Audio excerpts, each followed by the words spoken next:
Good morning, everyone. The time for convening has arrived. The Senate will come to order. At this time, I will ask all unauthorized personnel to exit the chamber. Recognize the senator from the 28th to give us a reading of the journal. Good morning, Mr. President. Happy Monday to you. And happy birthday to the man in black.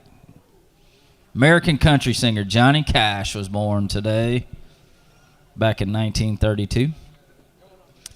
And today is National Letter to an Elder Day, so I'll expect you to be sending me a letter today. We got a great lineup of pages today, and we got plenty of work for them to do with 18 bills on the floor. Out of Atlanta, we have Carrington Manus. Out of Peachtree City, we have brother and sister Elijah and Sophia Merkley. Their granddaddy's a good friend of mine. He's with us today. Out of Gainesville, we have Patrick Lovell. Out of Lula, we have Ryan Pitts. Out of Alapaha, we have Kelsey Murray. Out of Brunswick, we have Zachary Reed. Out of St. Simons, we have Morgan Wainwright. Out of Roswell, we have A.J. Fernandez. Out of Atlanta, we have George Jeffers. Out of Alpharetta, we have Faluke Oladajai. Out of Gayson, maybe that's Grayson, we have Riley Scott. Out of Woodstock, we have Cash White. Out of Alpharetta, we have Joshua Lynn. Out of Calhoun, we have Nathan Eichman. Out of Lawrenceville, we have Nathan Luau. Also out of Lawrenceville, we have Ryan Ton. Out of Alpharetta, we have Kate Ding. Out of Cumming, we have Cy Gudametla. Out of Cumming, we have Mason Ty. Out of Milledgeville, we got a string of folks here with Helen Ann Davenport, Emma Giles, Hayden Henry, and Kylie Moody. And I'm just notified that the senator from the 25th granddaughter is Emma Giles. So y'all give our pages a big round of applause. We appreciate y'all being here. Look forward to working with y'all today. Lots to do, lots of good stuff we're going to be doing for the great state of Georgia. Mr. President, this journal has been read and found to be correct. All right, Senator. That sounds good. We do have a lot of pages, and we thank each and every one of y'all for being here and participating in the page program. We've got a big crowd today, actually. This might be the largest one I've seen yet. So, Mr. Chairman, you also forgot to mention our fine, distinguished, longtime member and colleague, Senator Steve Henson is here today. So, he looks fresh and froggy like everybody who leaves this chamber. They always look a little younger after they come back a little bit. So glad to have you here, Steve. So, is there objection to the dispensing of the reading of the journal?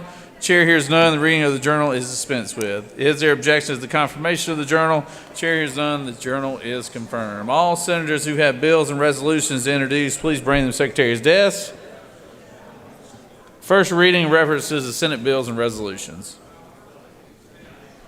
Senate Bill 555 by Senators Williams of the 25th and others, a bill to be entitled an act to amend Code Section 48-8-3 of the OCGA relating to exemptions from sales and use taxes so as to... Finance. Senate Bill 556 by Senator Halpern of the 39th, a bill to be entitled an act to amend Chapter 2 of Title 20 Education and Youth. Senate Resolution 670 by Senator Watson of the 11th, a resolution proposing an amendment to the Constitution so as to increase... Finance. Senate Resolution 677 by Senators Dixon of the 45th and others, a resolution creating the Senate credit card.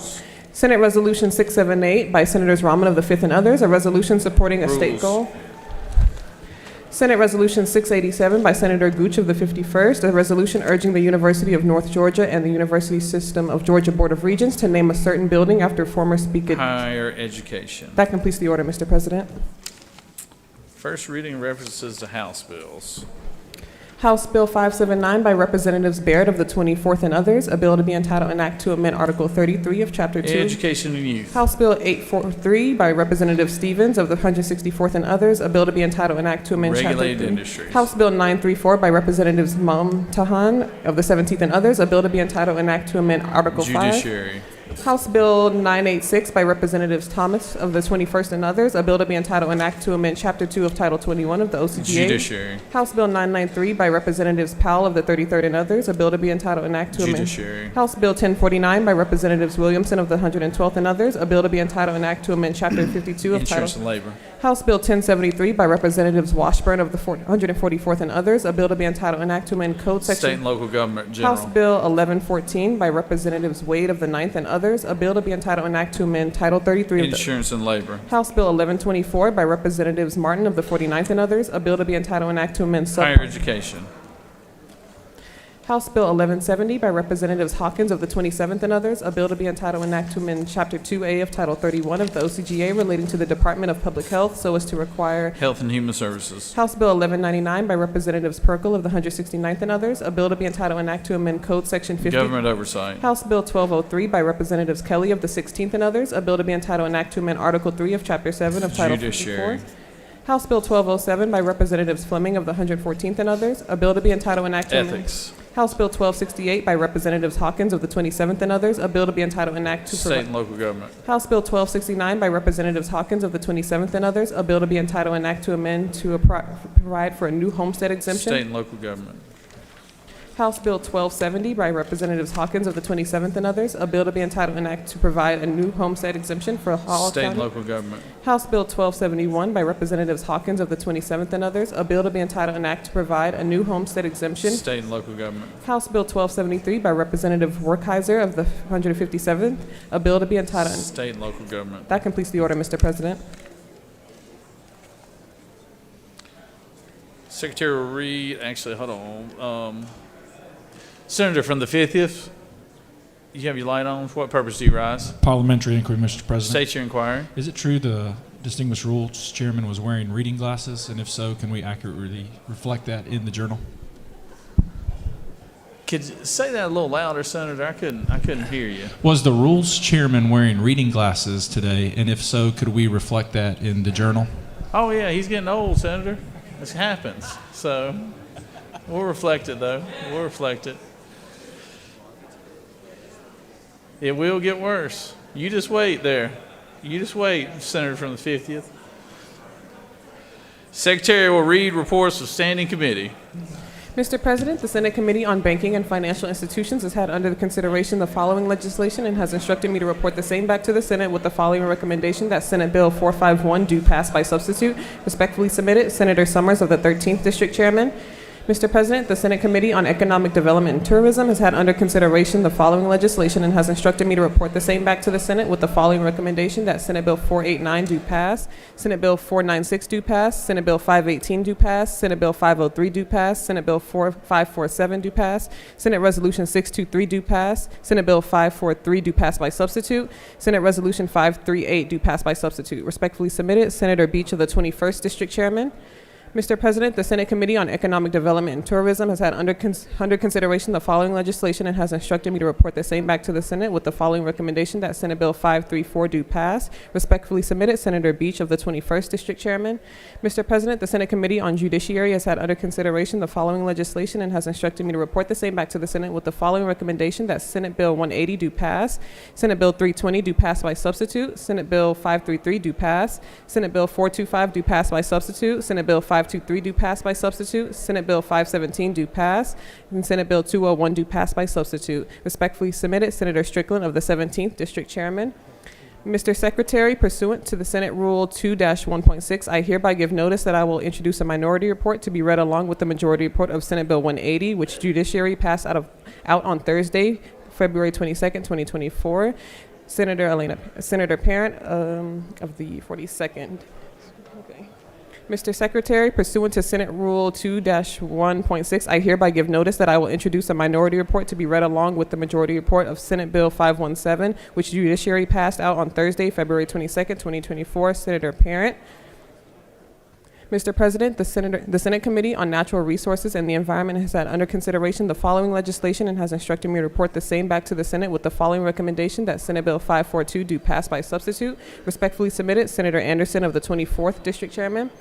Mr. President, the Senate Committee on Public Safety has had under consideration the following legislation and has instructed me to report the same back to the Senate with the following recommendation: that Senate Bill 490 do pass, Senate Bill 554 do pass by substitute, Senate Bill 512 do pass by substitute, and Senate Resolution 616 do pass. Respectfully submitted, Senator Albers of the 56th District Chairman. Mr. President, the Senate Committee on Public Safety has had under consideration the following legislation and has instructed me to report the same back to the Senate with the following recommendation: that Senate Bill 510 do pass by substitute. Respectfully submitted, Senator Albers of the 56th District Chairman. Mr. President, the Senate Committee on Regulated Industries and Utilities has had under consideration the following legislation and has instructed me to report the same back to the Senate with the following recommendation: that Senate Bill 505 do pass, Senate Bill 457 do pass, Senate Bill 437 do pass by substitute, Senate Bill 422 do pass by substitute, Senate Bill 336 do pass by substitute, Senate Bill 420 do pass by substitute, Senate Bill 444 do pass by substitute, and Senate Bill 502 do pass by substitute. Respectfully submitted, Senator Cowsert of the 46th District Chairman. Dear Mr. Secretary, pursuant to Senate Rule 2-1.6, I hereby give notice that I will introduce a minority report to be read along with the majority report of Senate Bill 502, which regulated industries, passed out on Thursday, February 22nd, 2024. Senator Butler. Mr. President, the Senate Committee on Retirement has had under consideration the following legislation and has instructed me to report the same back to the Senate with the following recommendation: that House Bill 385 do pass by substitute. Respectfully submitted, Senator Williams of the 25th District Chairman. Mr. President, the Senate Committee on Rules has had under consideration the following legislation and has instructed me to report the same back to the Senate with the following recommendation: that Senate Resolution 221 do pass. Respectfully submitted, Senator Brass of the 28th District Chairman. Mr. President, the Senate Committee on State and Local Government has had under consideration the following legislation and has instructed me to report the same back to the Senate with the following recommendation: that Senate Bill 504 do pass, House Bill 1189 do pass. Respectfully submitted, Senator Ginn of the 47th District Chairman. That completes the order, Mr. President.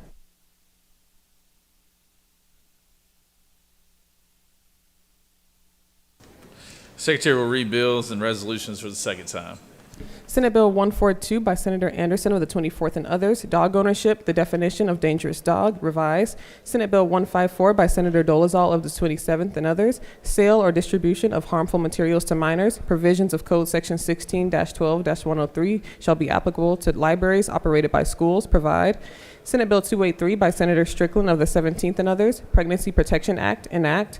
Senate Bill 346 by Senator Anna Vitarte of the 31st and others, Department of Administrative Services, companies owned or operated by Iran, to bid on or submit a proposal for state contract, prohibit.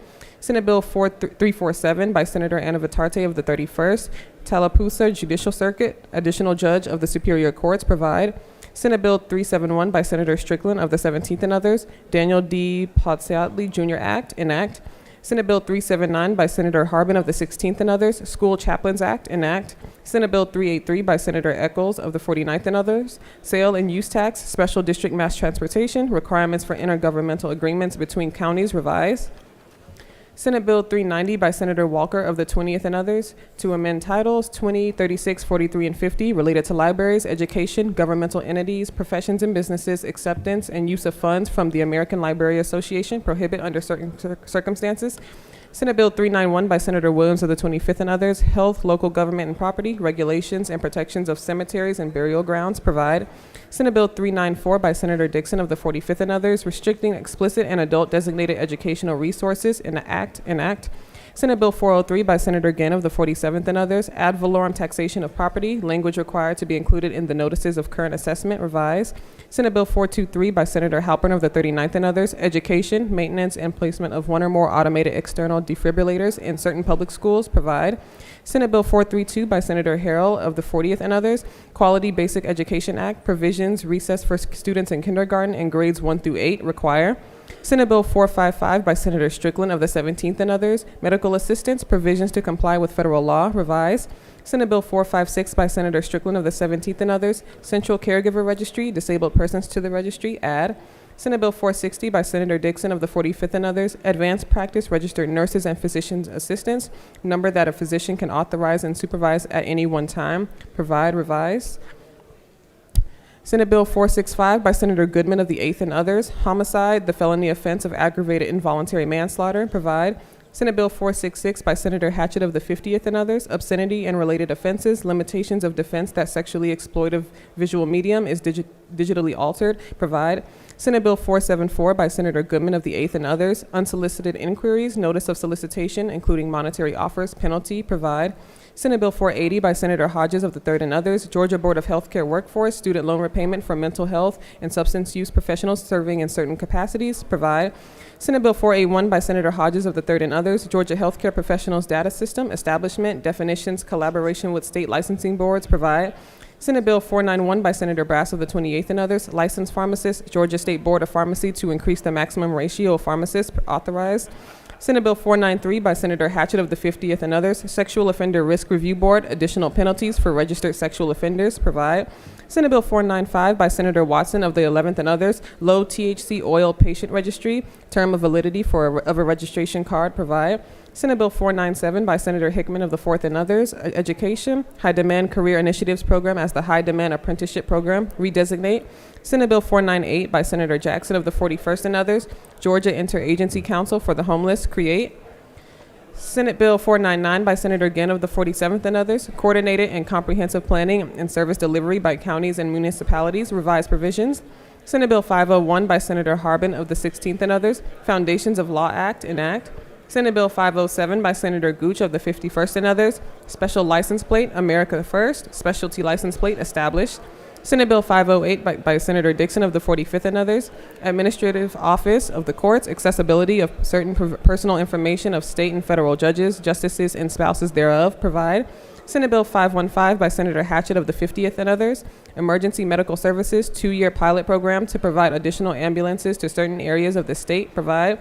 Senate Bill 524 by Senator Anna Vitarte of the 31st and others, Health, the certification of community health workers, provide. Senate Bill 532 by Senator Dixon of the 45th and others, Education, sex education for public schools, public school students in this state before 5th grade, prohibit. House Bill 970 by Representative Dickey of the 145th and others, Realizing Educational Achievement Can Happen Scholarship, victims of human trafficking are eligible, provide. House Bill 985 by Representative Martin of the 49th and others, Georgia Higher Education Assistance Corporation, abolish. That completes the order, Mr. President.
It is now time for the morning roll call. Morning roll call. Are there any motions to excuse? Senator from the 33rd. Thank you, Mr. President, and good morning, y'all. I ask for unanimous consent to excuse the senator from the 38th for business outside the Capitol. Without objection, the senator from the 38th is excused. Any other motions to excuse? Secretary will call the roll. Senators, signify your presence by voting the yay switch. Secretary will unlock the machine.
If I could get everybody's attention real quick, if I could have everybody's attention real quick. All senators, doorkeepers, will you please secure the doors?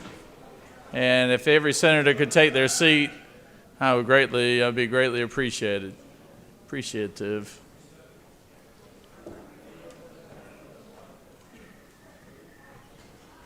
Before we have our morning devotion, I just wanted to take a moment and allow this chamber to mourn the loss of a young lady over at the University of Georgia in Lincoln Riley, a young nursing student whose life was tragically taken on February 22nd. I can't imagine what the family is going through right now. Can't imagine receiving that phone call as a father. And everything you heard about this young lady, she was just a bright, personable, wonderful student, wonderful person, and wonderful addition to the University of Georgia family. And I just want to take this moment and ask that the Senate stand, and let's take a moment of silence for this young lady whose life was taken way too soon.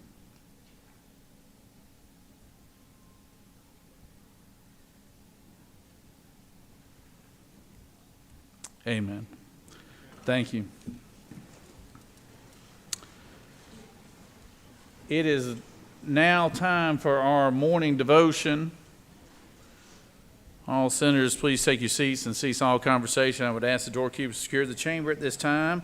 I'd like to recognize the senator from the 44th to introduce our chaplain of the day and lead us in our Pledge of Allegiance. Senator. Thank you very much, Mr. President. Would you please stand for the our salute to the flag? Pledge of allegiance to the flag of the United States of America and to the republic for which it stands, one nation, under God, indivisible, with liberty and justice for all. Now to the Georgia flag.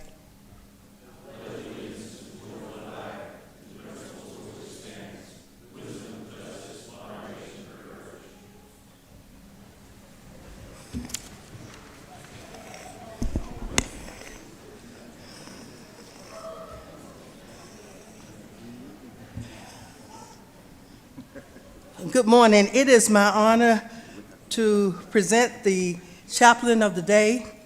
The Reverend Dr. Terrence Jerome Gaddis is an author, educator, speaker, preacher, and pastor.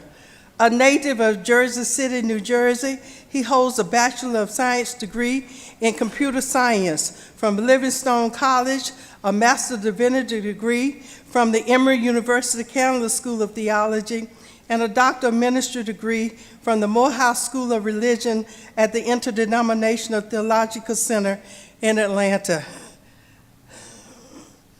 He is currently an associate professor of religion at Ohio Christian University, Mara, Georgia campus.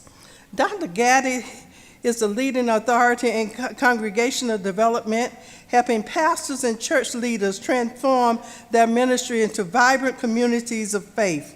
His book, Better Before Bigger, Practical Steps for Creating a Better and More Excellent Ministry, has become an acclaimed and sought-after resource, and he has been an invited keynote presenter and trainer at churches and conferences across the country.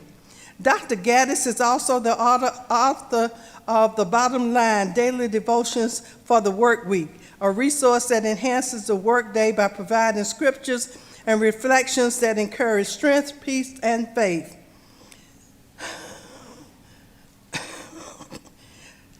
Dr. Gaddis is a proud member of Omega Psi Phi fraternity and a graduate of the 2015 class of Leadership Henry. He serves on the National Board of Directors for Forever Family, Inc., a nonprofit organization that serves and supports the children and families of those who are incarcerated, and he serves on the Board of Directors for the Henry County Department of Family and Children Services. He was appointed as the first official chaplain for the city of Stockbridge in 2016 and was a recipient of the 2017 Chosen Award and the 2019 Pastor of the Year Award at the annual Gospel Choice Awards. In December 2019, Dr. Gaddis was called as the 16th pastor of the historic Mount Olive Baptist Church in Stockbridge, Georgia. During his pastorate, he has watched God bless the congregation to grow and prosper in many areas, from the completion of the church's new worship center in November 2012 to the completion of the new Mount Olive Community Outreach Center in April 2014.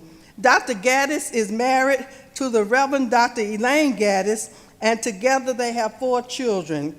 Above all, Dr. Gaddis is an humble servant of God who loves the Lord, loves to serve God's people, and loves to proclaim the good news of our Lord and Savior, Jesus Christ. Colleagues, please welcome Reverend Dr. Terrence Gaddis.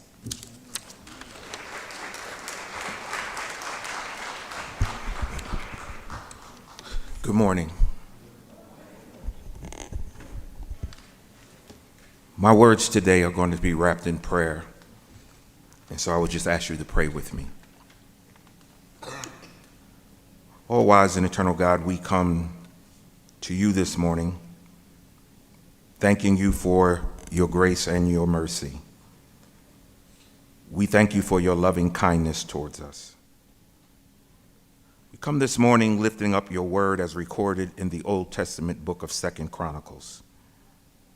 If my people, who are called by my name, shall humble themselves and pray, and seek my face, and turn from their wicked ways, then will I hear from heaven, and will forgive their sin, and will heal their land. Lord, we lean on this scripture this morning because it reminds us that when it comes to healing our land, there comes a time when thoughts and prayers are not enough. For your word says that in addition to praying, we must also turn from our wicked ways, and that we must seek your face and not just what's in your hand. And even more than that, when it comes to healing our land, Scripture says that we must also humble ourselves. So we ask, Lord, that you bless those in this chamber, that they may humble themselves, that they may come together and reason together, so that our children will no longer fall victim to gun violence, that they may come together and reason together, so that our public schools will have the necessary resources to promote literacy and academic success, that they may come together and reason together, so that the inequities in our healthcare system will be eliminated, that they may come together and reason together, so that those who suffer from mental illness will have the help and the support that they need, that they may come together and reason together, so that voters in Georgia will never be suppressed nor disenfranchised. It has been said that the only thing necessary for the triumph of evil is for good men and women to do nothing. So we pray this morning that the members of this chamber will humble themselves and do something so that evil will not triumph in our great state. We pray that our legislators will come together this morning and do something so that our land will be healed and that our people will prosper. We pray these in all things in your holy name. Amen.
I saw Senator Vincent Ford. Oh, there he is.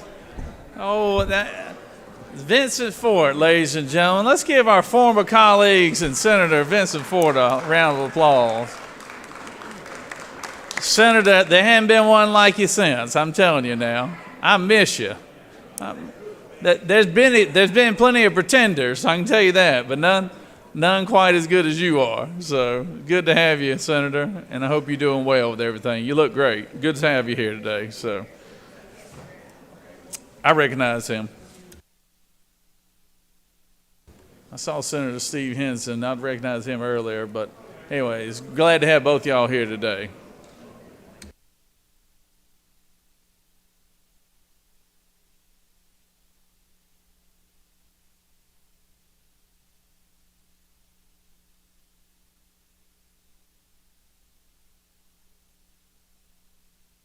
We have some very special guests with us today. A group of gentlemen here with a little company called Hyundai Corporation here. I think y'all might have heard of it a little bit. They've got a real real. If you hadn't been down to the Savannah area lately and seen the project that is going on right off the interstate, it is a sight to be seen. It is a massive undertaking, and Hyundai has invested literally billions of dollars into the state of Georgia, and we're glad to have them here in the state and wish them nothing but the best. But Secretary, read the resolution.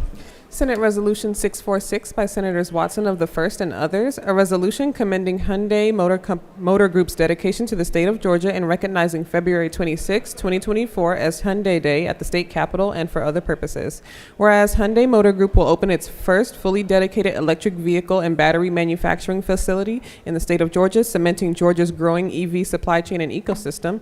Now therefore be it resolved by the Senate that the members of this body commend Hyundai Motor Group and recognize February 26, 2024 as Hyundai Day at the state capitol. That completes the order, Mr. President. Is there objection to the adoption of the resolution? Chair hears none. The resolution is adopted. I'd like to recognize a good senator from the 1st to introduce our guests, and we are, in all seriousness, we are very proud to have them here in a big way in the state of Georgia. I think it's going to present a lot of opportunities for that South 95 corridor that the good senator from the 1st represents. So, Senator, the floor is yours. Thank you, Mr. President. It is certainly an honor to have the Hyundai Motor Group here. It is Hyundai here at the Capitol, and we're so happy. As you heard in the resolution, I'm going to just hit a couple of high points: the dedicated electric vehicle facility and the battery manufacturing facility. But one of the things you don't hear about is the hydrogen-powered truck that will be taking and bringing things from the port. So they're doing that in Korea now. They have a hydrogen-powered truck out here between the Capitol and CLOB. I'd love for y'all to take a look at that. The economic benefit for that area is phenomenal. This area of North Bryan County, which is my district, is a little bit challenged, and this area will bring up everyone in that area.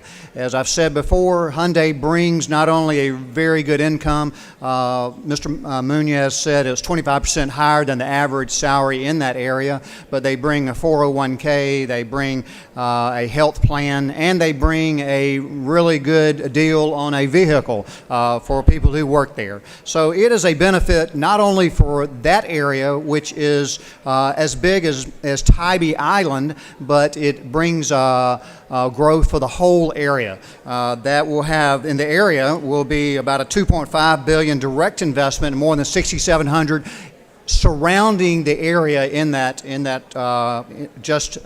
North Bryan County surrounding area. That's Chatham, Effingham, Moore and Bryan, Liberty County, Evans County, Bullock County, Emmanuel County, Candler County, and so many others. So it is my honor to introduce Jose Munoz, who's the President and Global Chief Operating Officer of Hyundai Motor Company. He's President CEO of Hyundai and Genesis Motor in North America. He has the capacity and responsible for driving the greater performance in key strategic regions, including Europe, India, Middle East, and Africa. Hyundai is based in the U.S. headquarters in Fountain Valley, California. Mr. Munoz oversees the entire American market for Hyundai, and including North, Central, and South America. He's head of Hyundai Motor Americas. He sits on the Motor Company Board of Directors, board member of Motional, a joint venture between the automotive technology companies. And prior to joining Hyundai, Mr. Munoz was the Chief Performance Officer for Nissan, which grew that in China and other areas. He is a native of Spain and earned his PhD in nuclear engineering. He has his MBA from Instituto de Empresa, which I'm sure I did not pronounce correctly, business school in Madrid, completed executive management programs in the UK and the INSEAD Business School in France. He's fluent in English, Spanish, and French. I'd like to introduce Mr. Jose Munoz to say a few words. Thank you. Wow, what a nice introduction. Thank you. Thank you very much, Senator. So, Governor and First Lady Kemp, Lieutenant Governor Jones, Chairman Watson, Commissioner Wilson, leaders from Bryan, Chatham, Effingham, and Bullock counties, honorable members of the Georgia Senate, on behalf of Hyundai, it is my great pleasure to be here. Thank you for the resolution proclaiming today in the great state of Georgia as Hyundai Day. We're truly honored. We are so proud to call the Peach State home. Our new Meta plant in Savannah will transform the lives of thousands of hardworking women and men in Georgia for decades to come. I've opened a lot of plants in a lot of countries. I've never seen anything like our new Meta plant. Hyundai Motor Group Meta Plant America is more than a production site. It is a campus for the future of mobility. Together with our partners, we are investing $12.6 billion in an assembly plant and 2 battery joint ventures. This operation will create tens of thousands of high-paying American jobs for the people of Georgia and generate billions in economic impact every year. Today, I'm pleased to announce that because of the great support we have received from you all, our new Meta plant will start producing cars ahead of schedule. We are hiring and training talented and hardworking Georgians at a very fast clip in order to start production in the 4th quarter this year. Starting production in Q4 ensures we will open the entire campus by our target of Q1 2025. Thanks to the Governor, Pat, and Tripp, and the team in Savannah, we're several months ahead of schedule. This reinforces what the world already knows, that Georgia is a great place to do business and is establishing itself as an EV production hub. You can tell your constituents that our investments in EVs are creating American jobs and incredible opportunities for the people of Georgia. Please have a look at some of our EVs outside as well as our hydrogen-powered commercial vehicles. And let me know when you're ready for a test drive. Thank you again for the 100-day resolution and for your continued support. God bless you, God bless Georgia, and God bless the United States of America. Thank you.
We have some more special guests here today. We've got one of our famous North Georgia wineries, a vineyard there, that if you have not been to see this place and the senator from the 51st District, I'm telling you, you're missing out on something. It is a very, very beautiful establishment, and the senator was gracious enough to host a nice little event for me up there, and I was duly impressed, Senator. Secretary, read the caption.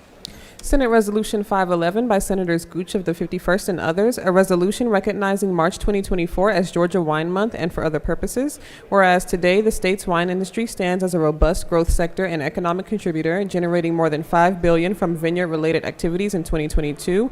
And in addition to its economic impact, the Georgia wine industry also has a broad environmental impact and contributes to the diversity of Georgia-grown products and the overall agricultural economy. Now, therefore, be it resolved by the Senate that the members of this body recognize March 2024 as the Georgia Wine Month in honor of the wine industry's numerous beneficial impacts on the state. That completes the order, Mr. President.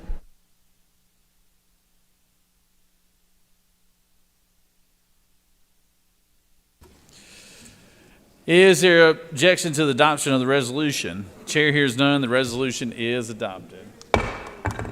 Good.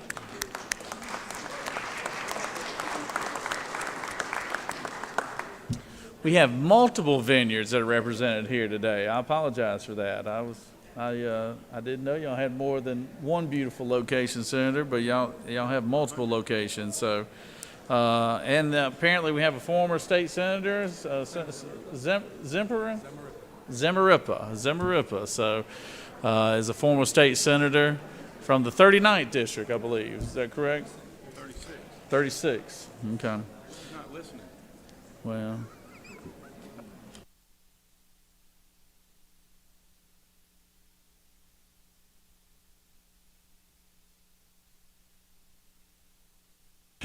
All right, well, I recognize the senator from the 51st to introduce our special guest. Thank you, Mr. President. I don't think the senator from the 36th has caught on yet that her predecessor is up here on the rostrum behind me, and I think she's being called out. But Senator Sam Zemarippa joins us not only as a former senator, but also as a vineyard owner in North Georgia, and specifically in Dahlonega, Georgia. Today, we're proud to have all of these vineyard operators and winery owners here to the state capitol, along with some of the members of the Gilmer County Chambers of Commerce that's up in the gallery and over in the house. We recognize the Georgia wine industry today as a historic agricultural stronghold in Georgia, which continues to positively benefit Georgians by naming March of each year as Georgia Wine and Grape Growers Month. Today, the state's wine industry stands as a strong and robust growth sector and economic contributor, generating over $5 billion from vineyard-related activities just in 2022 alone. The Georgia wine industry directly employed close to 21,000 workers and created approximately 7,500 other jobs just last year. Georgia's wineries serve as a major tourist attraction, and it brought in nearly 300,000 visitors and contributed expenditures close to $84 million in the year 2022. Georgia wineries directly impact other industries such as transportation companies, musicians, Georgia artisans, and much more. In rural areas such as North Georgia, winery growth has led to the reclamation of large tracts of land to be used for domestic farming and productive use. In fact, there's over 100 wineries in Georgia today, over 100. In fact, there's 105 is the information I just received.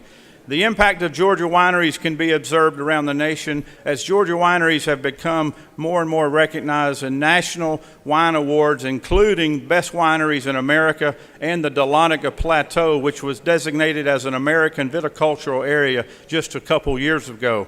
Today, I'd like to introduce to the Chamber a few winery owners from my home district in North Georgia, and also the District 50, which is also represented by the senator here to my left.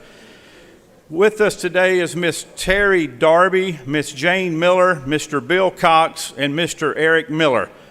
We've already recognized former Senator Sam Zemarippa, who lives in North Georgia as well, but at this time I'd like to turn the podium over to their spokesperson, Miss Jane Miller, who owns the Yona Mountain Vineyard in Cleveland, Georgia. Thank you very much, Senator Gooch. Thank you, Lieutenant Governor Jones. Georgia wine grape growing was once a large part of Georgia's agricultural face. but it was destroyed, unfortunately, because of Prohibition. However, during the late 1980s, several intrepid pioneers came back and began start some wineries. Today, it's a bustling, fast-growing industry, agritourism industry for our state. Georgia is almost the perfect region for growing wine grapes because our latitude is the same as from southern Italy to southern France. But unfortunately, we are competing against other states like Virginia and North Carolina for the customers' attention. A couple of numbers from the 2022 Economic Impact Study. In 2022, there were over 250,000 tourism visits to Georgia State wineries, and Georgia State wineries generated over $410 million in taxes back to the state. We appreciate you all for honoring our industry, and we look forward to making Georgia an even greater state because of our efforts. Thank you very much.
If I could have everybody's attention, please.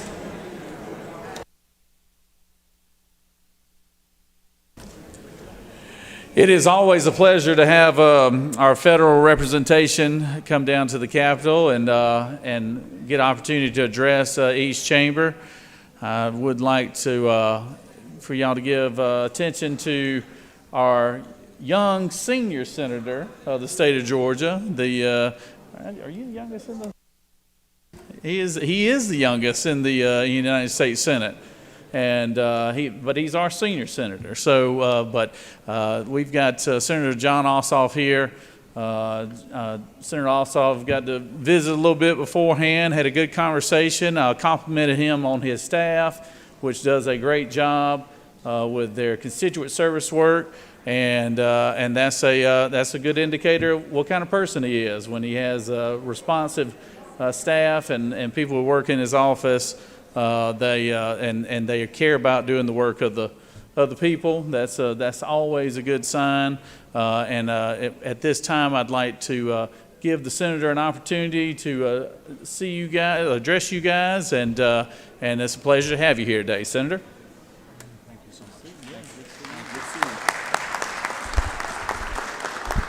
Well, thank you, Lieutenant Governor. Thank you for the privilege of addressing this chamber, and it's a pleasure to see so many of you. Good morning.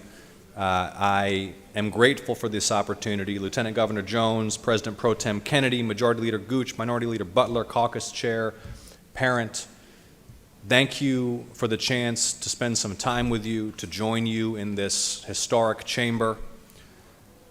I'd like to begin by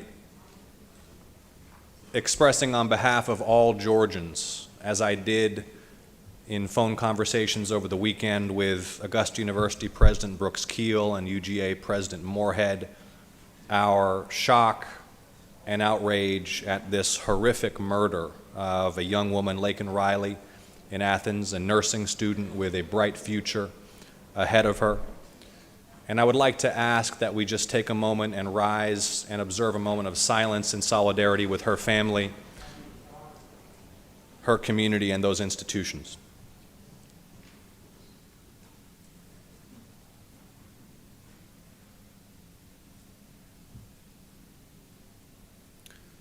Thank you. Of course, it's a great honor to be with you here in this chamber where elected representatives who are empowered by voters to make laws on behalf of the people gather to do so. That process of representative government is core to our republic and to our freedom, which are defended every day around the world by those who serve in uniform. So I hope you won't mind as well if I take the opportunity to ask all of those who serve and have served, please to rise and to be honored and thanked by those of us here in the chamber and in the gallery as well. Please, all those who have served in uniform and do serve.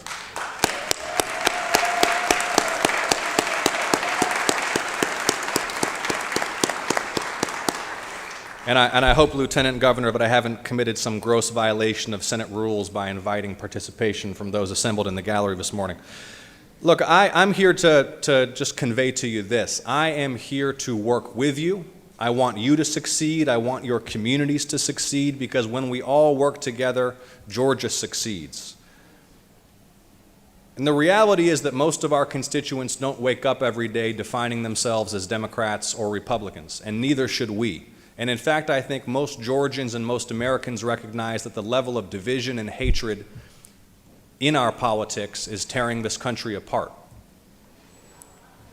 And that's why I don't invest my time in controversy or notoriety, whether through my service on the Intelligence Committee or fighting for Georgia growers to gain greater access to world markets, or working with all of you to implement the bipartisan infrastructure law, which is the greatest investment in American infrastructure since the Eisenhower administration.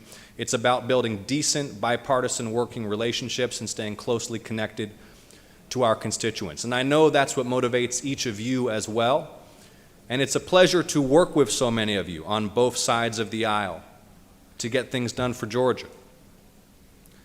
It's been a pleasure, for example, to work with Senator Russ Goodman to advance the interests of Georgia's farmers and growers. It's been a pleasure to work with Senator Tanya Anderson, who's on my military academy board, to help identify those promising young candidates for opportunities to study at our service academies. And my legislative efforts and my service to the state will remain focused on being the maximally accessible and responsive public servant, responsive and accessible to all of you who are the elected representatives of the people, and responsive and accessible to the people. And I will also continue to sustain the oversight and investigations that are a crucial part of the U.S. Senate's role in our constitutional system. I see that Senator Kirkpatrick is here, and I want to thank her for her leadership on behalf of vulnerable foster children here in the state of Georgia. I know the safety of vulnerable children is a top priority for so many in this body, and in light of the dangerous conditions that prevail in foster care systems nationwide, including here in our own state, I hope that the urgency of reform will lead to meaningful legislative progress to protect Georgia's most vulnerable children. And I thank all of you who have been engaged in leading that effort.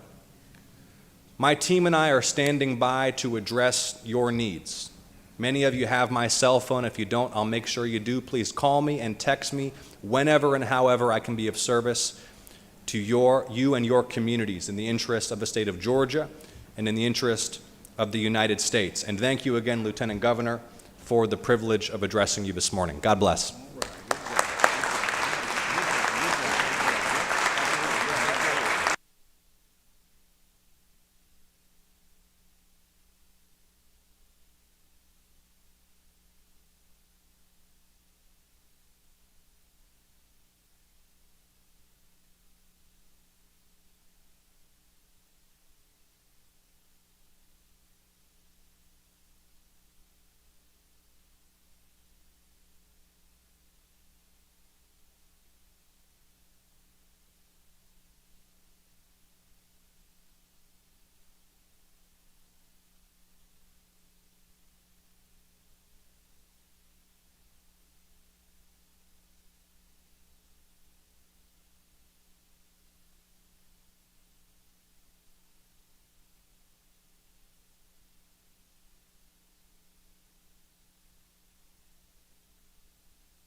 We have special guest, a retired, soon-to-be retired school teacher here, and we always like to honor our public educators. So, Secretary, read the caption. Senate Resolution 688 by Senators Merritt of the 9th and others, a resolution recognizing and commending Ms. Janita Shorter for her 3 decades of outstanding service in education and for other purposes. Whereas it is with immense honor and deep appreciation that we acknowledge Ms. Janita Shorter for her remarkable 30-year-long career as an inspiring life science educator, and Ms. Shorter's unwavering commitment to academic excellence has left an indelible mark on the lives of countless students. Now therefore be it resolved by the Senate that the members of this body recognize and commend Ms. Janita Shorter for her 3 decades of tireless dedication to the noble profession of teaching, as well as extend best wishes for future health and happiness. That completes the order, Mr. President. Is there objection to the adoption of the resolution? Chair hears none. The resolution is adopted. Recognize the senator from the 9th to speak to the measure. Thank you, Mr. President. Good morning, members.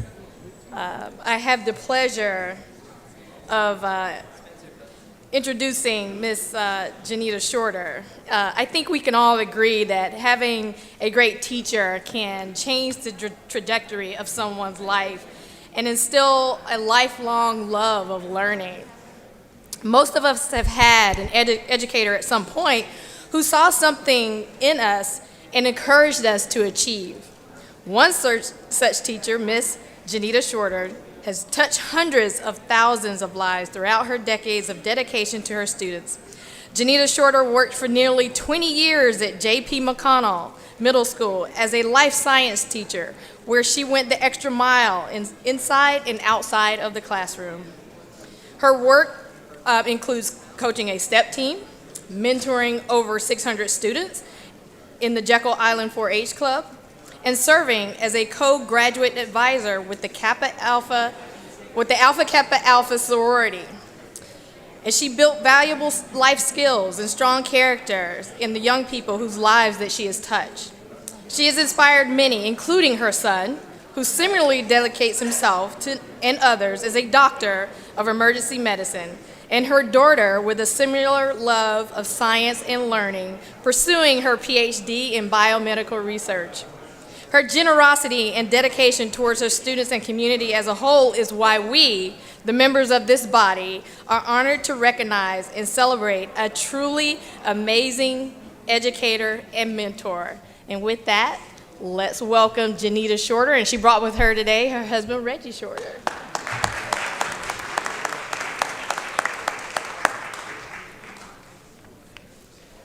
Good morning, Lieutenant Governor Burt Jones and esteemed members of the Georgia Senate. Thank you for having me here today. I want to express my heartfelt gratitude to Senator Nikki Merritt and her team for recognizing my contributions to Gwinnett County Public Schools. I also want to thank my family, community, and former student, Ms. Nyla Cyan Williams, for their unwavering support. As I transition to retirement, I am grateful for the opportunity to have served and positively impact the lives of my students. Once again, thank you for your leadership and commitment to our state. All right, good job.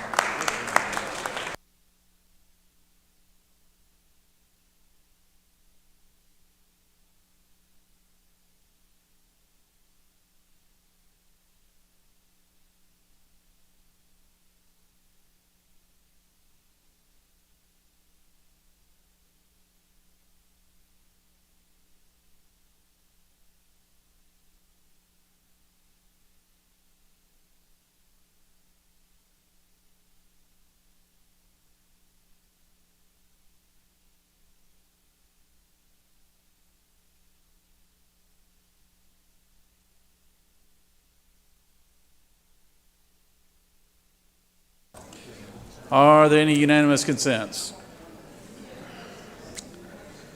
Does any senator wish to rise on a point of personal privilege? Recognize the senator from the 32nd.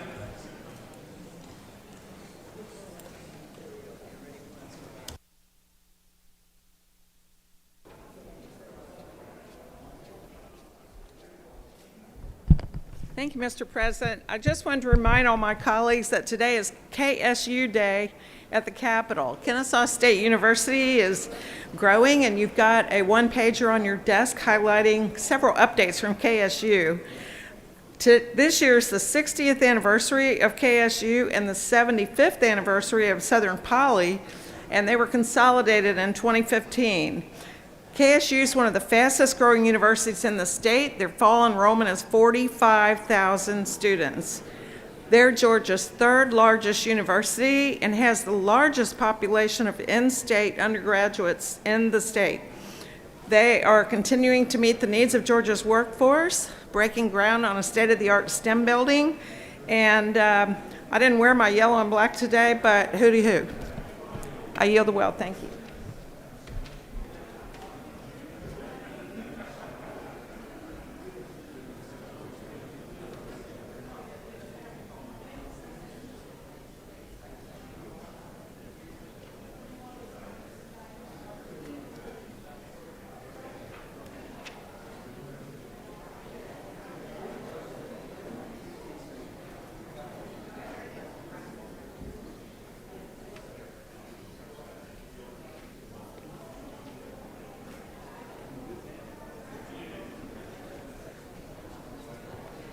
Recognize the senator from the 49th for point of personal privilege.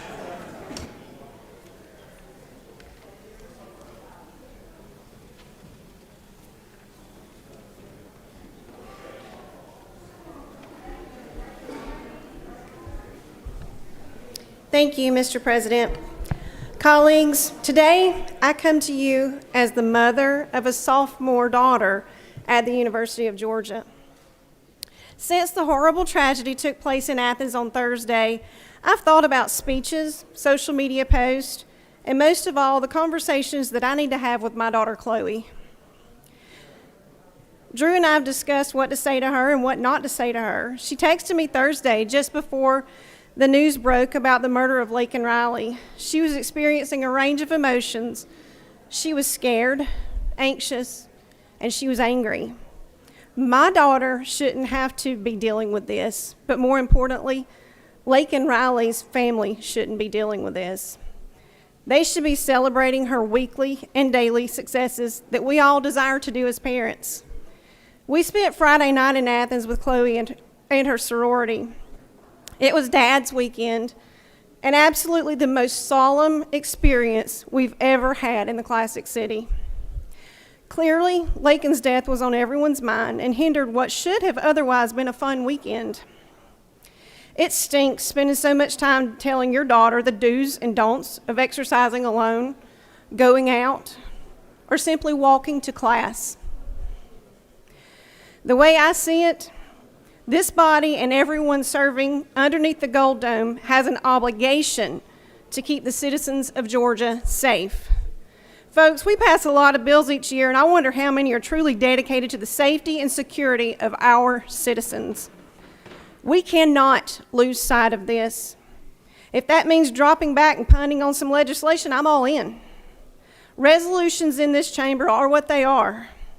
They aren't law, but they do show what we stand for. A couple of weeks ago, we had the opportunity to show solidarity and show the country that Georgia wants borders closed to illegal immigration, that Georgia doesn't put the safety and security of her citizens behind anyone.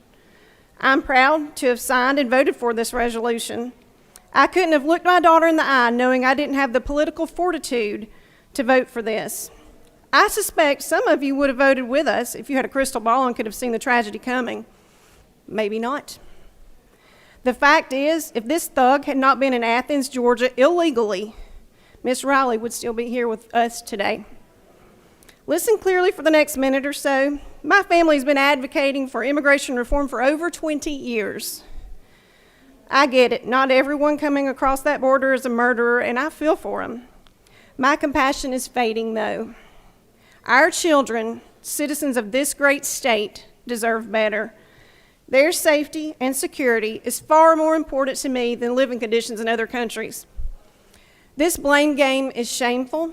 Some of you want to even blame Republicans in Congress. I say there are laws on the books, enforce them. To quote former Governor Nathan Deal, while he was serving as my congressman, You have two choices: enforce the laws we have or make new ones. There's simply no choice but to enforce current law until the new laws are passed. To close, I ask, how many of you want to live looking over your shoulder? Does anyone in this chamber truly desire a brighter future for illegal immigrants than your own blood? It's not selfish to stand up for your child, it's common sense. Some of you won't say it out loud, but deep down you know it's true. Our kids and citizens deserve better. It's time to stop playing games. Mr. President, I yield the will.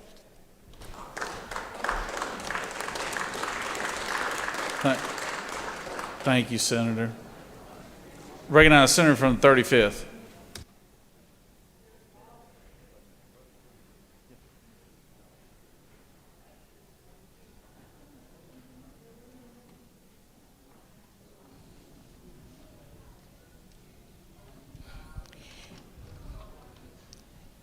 Thank you, Mr. President.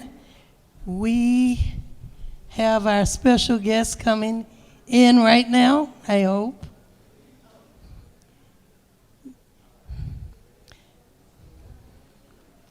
Come on.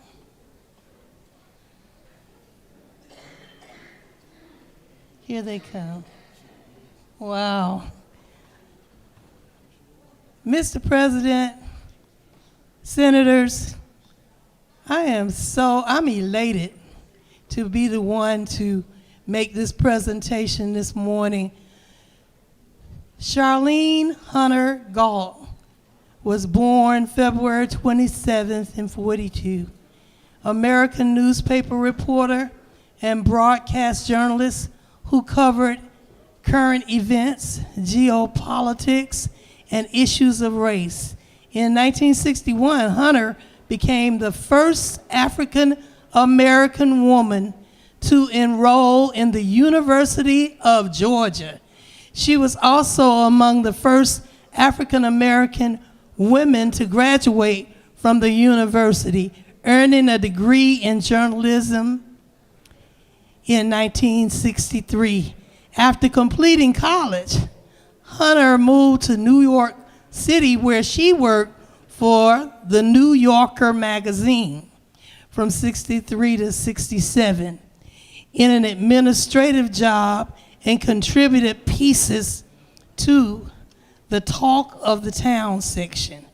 Many of her articles express rich and realistic portrayals of life in Harlem.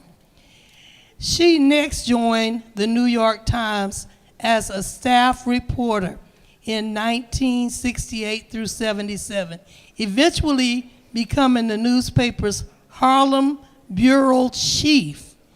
In addition to winning numerous awards for her coverage of inner city issues, Hunter Galt brought about a significant change in the Times editorial policy, eventually convincing the editors to drop their use of the word Negroes when referring to African Americans. Hunter Galt gained a national audience after she joined the Public Broadcasting Service, PBS, news program, McNeil Lear Report in '78.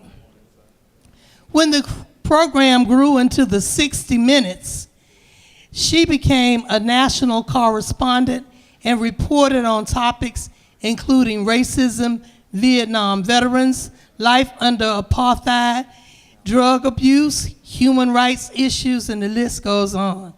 In 1997, Hunter Galt left PBS, to become the African Bureau Chief for National Public Radio. And in 1999, she was named Johannesburg Bureau Chief for the cable news network, CNN, a post that she held until 2005.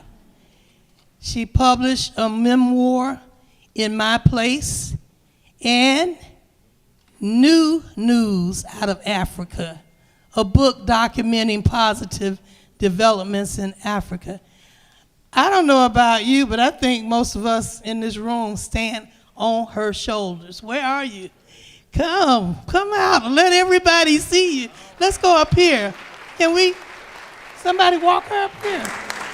I'm sorry, I have knee replacements, so I couldn't get up to walk with you. But I'm so truly, truly honored. Mr. Lieutenant Governor knows all about your efforts and all the things that you've done for us, especially being the first African American to go to the University of Georgia and to finish. So Black Caucus members, come over here. This is our great Black History. All right, Senator, Black that's History wonderful, Award for wonderful. this whole year. I'm so excited. Thank you for being here.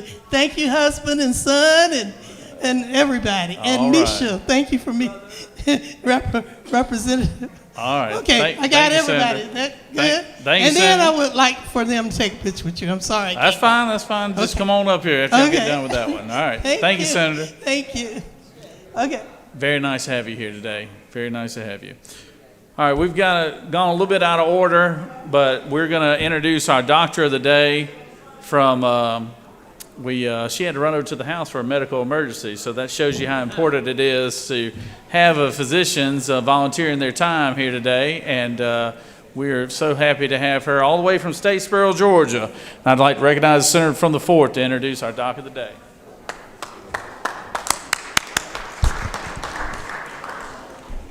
Thank you, Mr. President. It is my honor to introduce not only my friend, but my neighbor, Dr. Michelle Zena. Michelle attended Mercer University School of Medicine and then completed her residency in general pediatrics from University of Florida. In 2016, she left a successful career in primary care to focus exclusively on behavioral pediatrics. Her practice serves children from 80 Georgia counties. It focuses on autism, spectrum disorder, complex ADHD, anxiety disorders, Tourette's, and related disorders. Also in 2018, Dr. Michelle Zena, from her heart, started a nonprofit that many of y'all need to consider donating to. Joanne and I did this past year because of our love for what Dr. Zena is doing. And the name of it is Behavioral Pediatrics Resource Center, Inc., and it provides training and educational resources. It serves families, teachers, DFACs, law enforcement, and other groups who work with children diagnosed with autism, ADHD, or anxiety. I would like to now introduce you to Dr. Michelle Zena. Thank you, sir. I can say that I do understand exactly how busy all of y'all are, because I often feel like a chicken running around with my head cut off, and then I come to the Capitol and it's not a break from work, it's just like work. And y'all do it every day, and you're not well paid, but your constituents certainly appreciate that. And I have patients that are constituents of almost half of you, because there are so few people who provide medical diagnosis and treatment for autism spectrum disorder in Georgia. The Behavioral Pediatrics Resource Center really works hard to empower all of the adults in children's lives that are not necessarily aware of what their needs are, and to turn that around. And we've been working closely with DFACs, educators, Department of Juvenile Justice, and other state agencies to improve the quality of life of children. So y'all do that every day, and I appreciate that when I send a constituent to ask their senator for help, things usually turn out just right.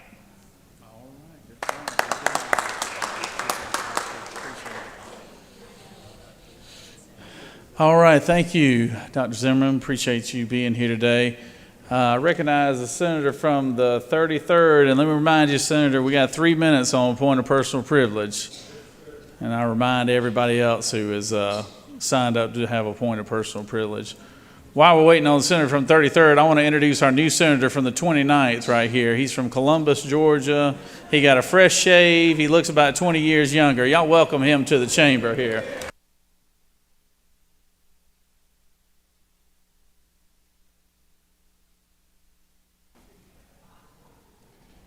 Thank you, Mr. President, fellow senators, colleagues, friends, and the rest of y'all. Today we're recognizing and commending the Georgia Cancer Control Consortium as part of the Georgia Department of Public Health, HPV Cancer Free Georgia, Cancer Pathway, and the Susan Jolly Awareness Program for their exceptional contributions to cervical cancer education and awareness in Georgia. Whereas January was designated as the month for Cervical Cancer Awareness Month, whereas Georgia Center Control Consortium, HPV Cancer Free Georgia Cancer Pathways, and the Susan Jolly Awareness Program are dedicated to HPV and cervical cancer awareness. Whereas it is estimated over 4,000 deaths from this disease will occur in the United States annually, similar to the incident rates. The death rates in the United States dropped by around 50% in the mid-1970s, partly because of the increase in screening resulted in earlier detection of cervical cancer. Whereas cervical cancer is most often diagnosed between the ages of 35 and 44, the average age of diagnosis in the United States is 50. Over 20% of the cervical cancer are diagnosed after the age 65. Whereas the efforts of the Georgia Cancer Control Consortium, HPV Cancer Free, Georgia Cancer Pathways, the Susan Jolly Awareness Program have helped increase public awareness of cervical cancer and have also educated the public to HPV prevention and HPV vaccine.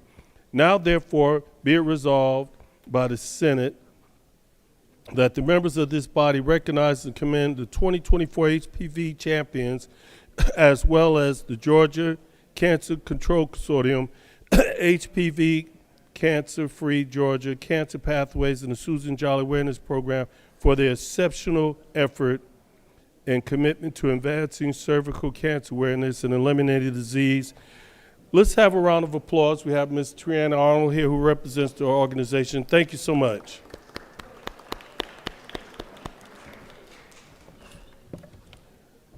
I yield the well in less than 3 minutes, sir.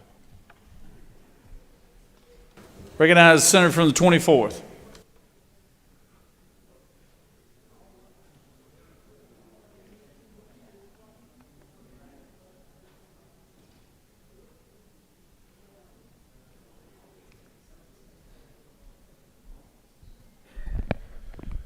Thank you, Mr. President. I just want to come to the well today to wish a lady back home that puts up with me every day a happy birthday. Today is my wife's birthday, the love of my life. Happy birthday, dear.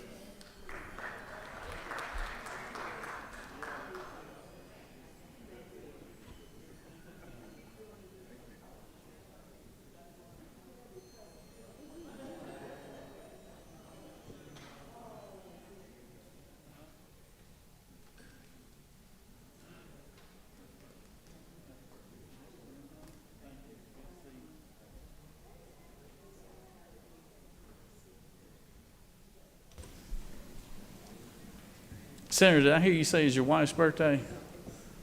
God bless her. She puts up with a lot. She's a good lady. She's a good lady. So wish her a happy birthday for us. Recognize the senator from the 56.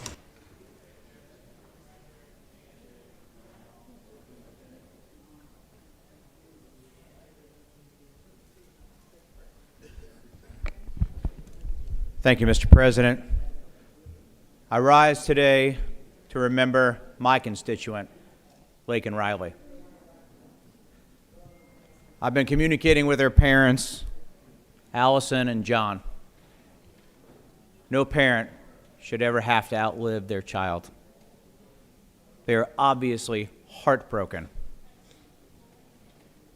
And they want to make it their life mission to make sure that her loss is not forgotten and people are protected.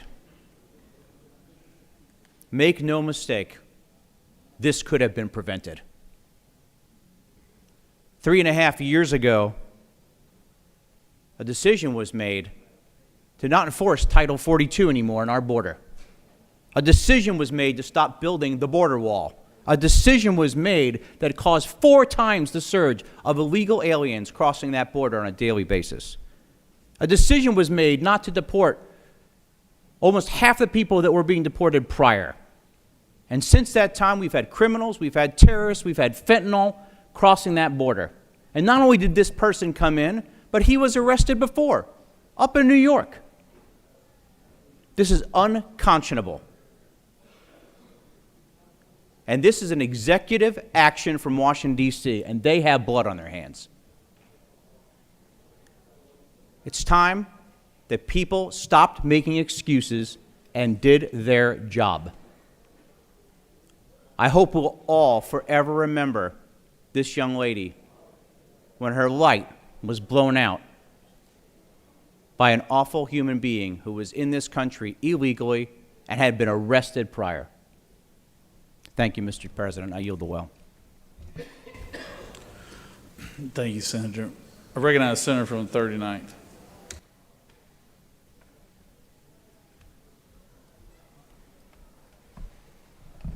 Thank you. I rise today to recognize the achievements and enduring legacy of the African American Mothers Organization, Jack and Jill, particularly spotlighting the vibrant Southeastern region's contributions, whose members are here at the Capitol today. Founded with the mission to nurture future African American leaders, Jack and Jill has been at the forefront of community service, leadership development, and cultural enrichment for our youth since 1938. As a current and active Jack and Jill mom, I've witnessed firsthand the transformative power of our collective efforts.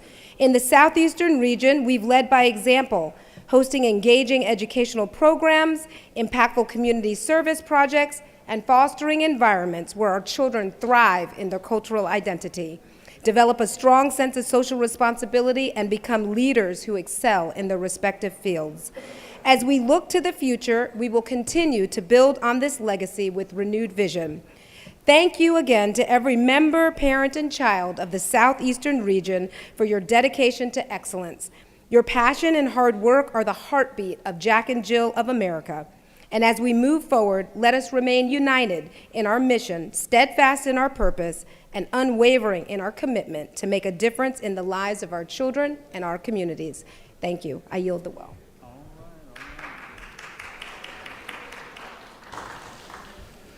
Thank you, Senator. I recognize the Senator from the 8th to speak on point of personal privilege.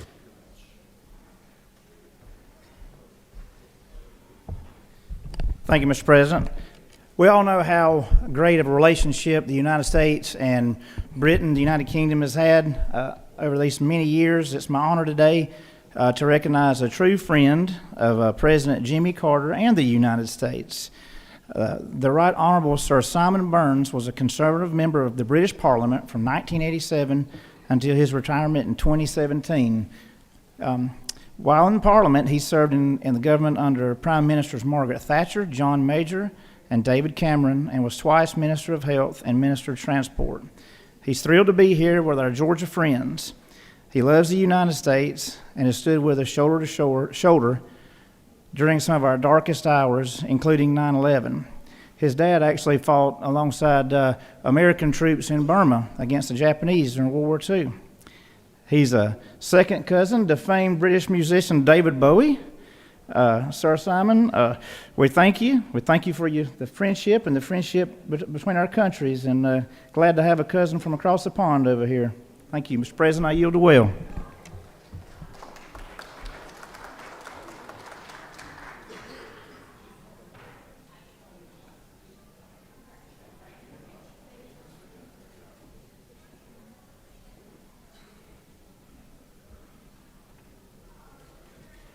Recognize the Senator from the 14th.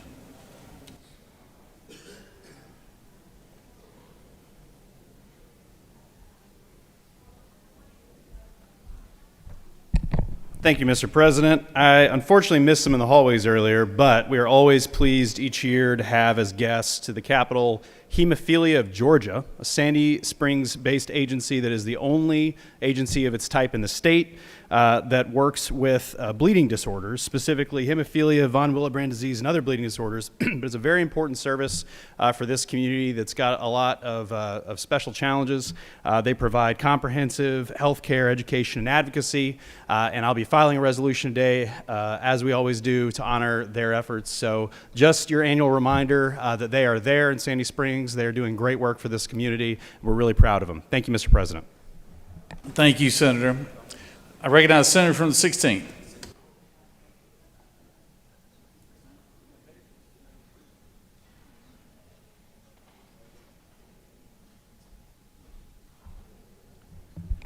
Thank you, Mr. President. Appreciate it. Want to do a resolution today. We've done a resolution recognizing the Association of Georgia's General Aviation Airports. There are 95 general aviation airports across Georgia that are essential to the transportation and economic infrastructure. They also are what open up all of Georgia and allow you to go to places where blueberries are picked and where peaches are grown, and get businesses in and out that are having an interest in our state. These local airports support the aviation industry in our state. It's the backbone of much of our economy, and the aviation airports have an economic impact of over $2 billion to the state's economy. With us this morning are two of their representatives, Hope Macaluso, Mitch Ellerby, and Amber McCall over here on the wall with their hands. And if you would welcome them, and thank you for all you do to keep our airports running, and we thank you very much.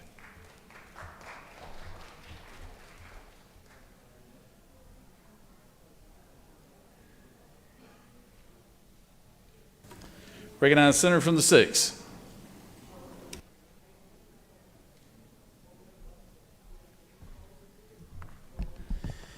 Good afternoon, colleagues. I am here to recognize an organization that's been contributing to Georgia, contributing to the Latino community here in Georgia for several years now. The organization is Poder Latinx, and they are a national civic and social justice nonprofit advocating on behalf of the Latino community. And they were established to advance economic, environmental, and immigrant justice for the Latino community, and have been leading all kinds of efforts, including voter registration drives and issue-based advocacy throughout the year. I wanted to acknowledge them because they are here today training volunteers and advocates right here at the Capitol to advocate on behalf of these issues. And they've done great work on behalf of my community. So colleagues, please join me in welcoming representatives from the organization who are here in the chamber with us. Poder Latinx, welcome.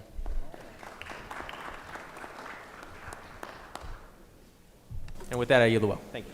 Thank you, Senator, and thank you. Appreciate those fine young folks over there for all their hard work that they do. Recognize the senator from the 55th for a point of personal privilege.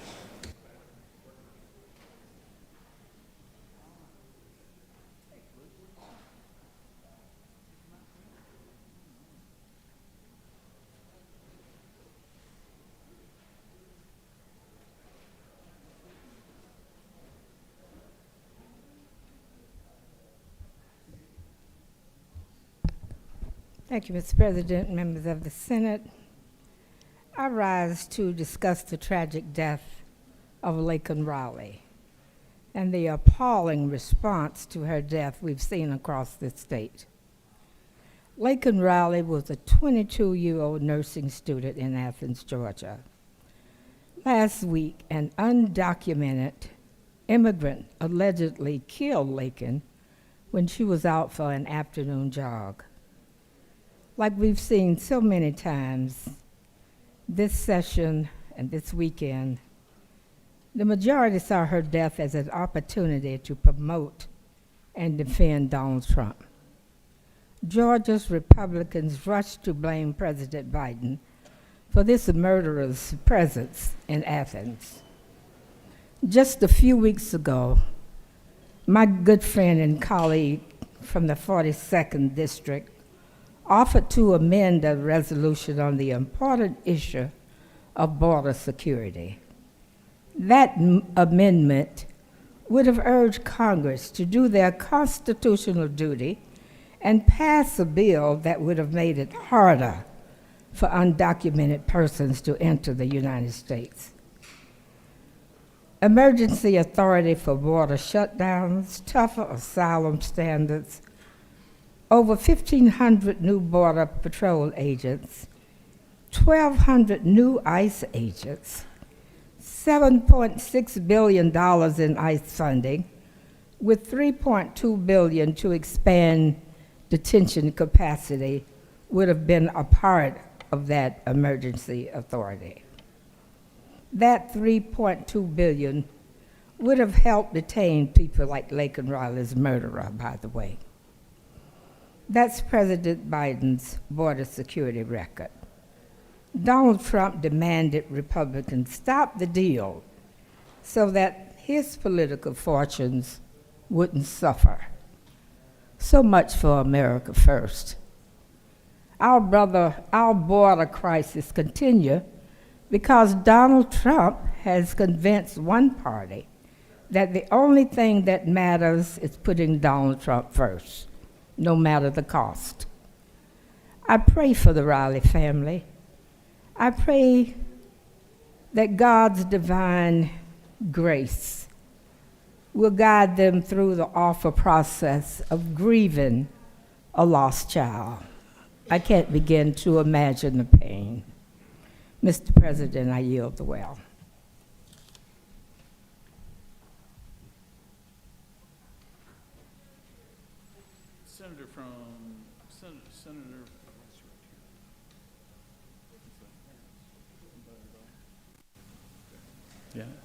Senator from 27th.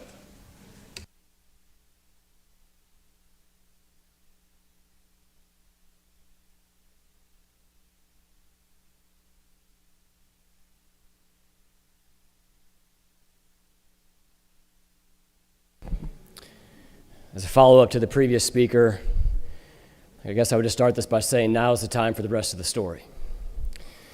I've been in business for about 18 years now with a guy named Matt Brahms. Matt's got a son named Graydon, who I've known since he was a baby. Graydon was recently engaged to be married. And Matt sent me a text yesterday to let me know that his son's fiance's best friend was a young lady by the name of Laken Riley. And Matt talked about the debate that we had in this well week before last as it related to border security. I'm just going to read you what Matt had to say. He said, I watched your speech that you made prior to this tragic event. It's amazing how this falls on deaf ears in a level of intellectual dishonesty. It requires the horrific death of a sweet, young, promising lady, and even that they'll probably ignore. On top of being deeply saddened, we're livid. And I guess I would just ask the question, colleagues, are we livid? Are you livid? Did her life matter? Will we say her name? We have linked arms in this chamber in the midst of tragedy in the past, and I wonder if we're able to do it today.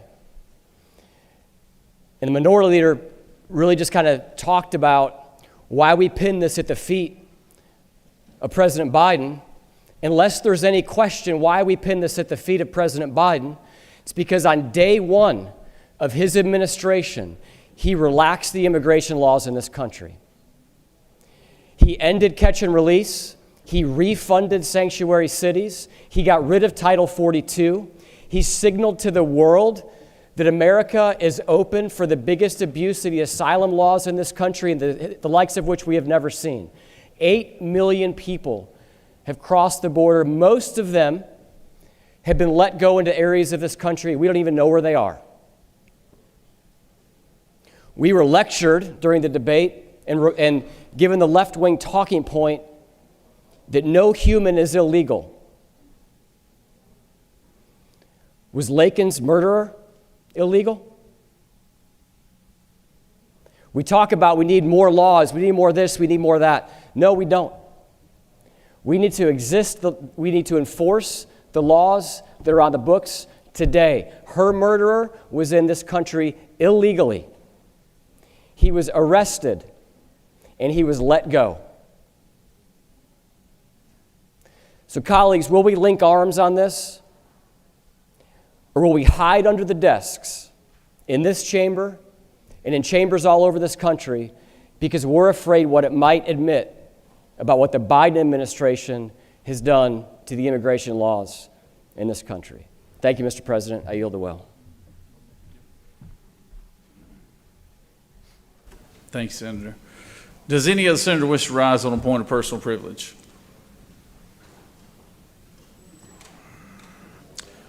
Recognize the senator from the 7th.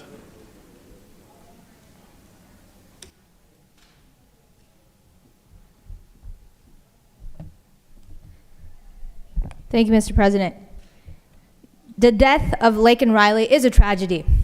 She is remembered by her family and friends as being kind and caring, an extraordinary person whose life ended far too soon. My hope is that her killer is brought to justice for cutting short a remarkable young life.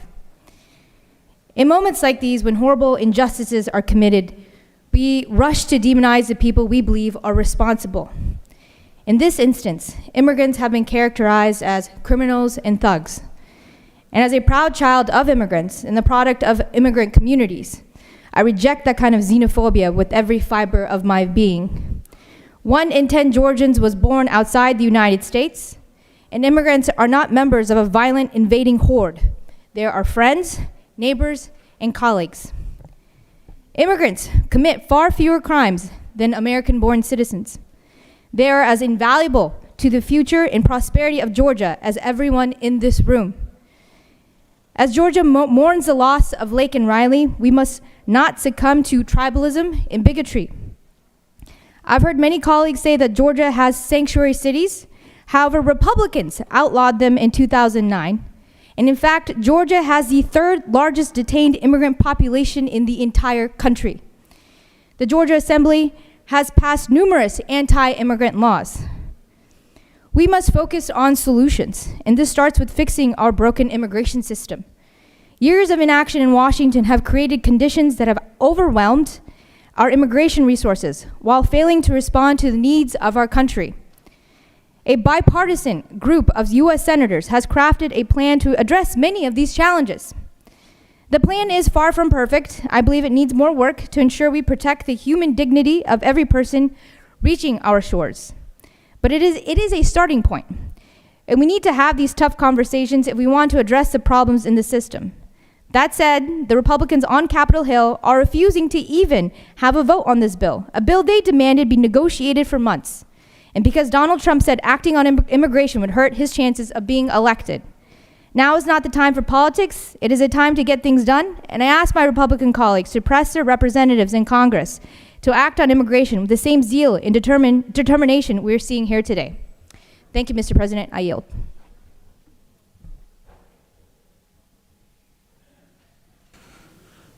Does any other senator wish to rise on a point of personal privilege? Senator from the 9th, your light is on. Senator from the 9th.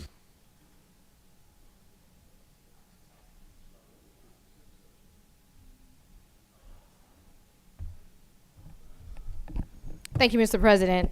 As the mother of a young woman, I, like everyone here today, we gather with a heavy heart to mourn the tragic loss of Laken Riley, a promising young woman whose life was cut short by senseless violence. And our deepest condolences go out again to her family and loved ones. But I want to draw a different perspective to this conversation, or this debate that we're having. The issue at hand is about violence against women, not illegal immigration.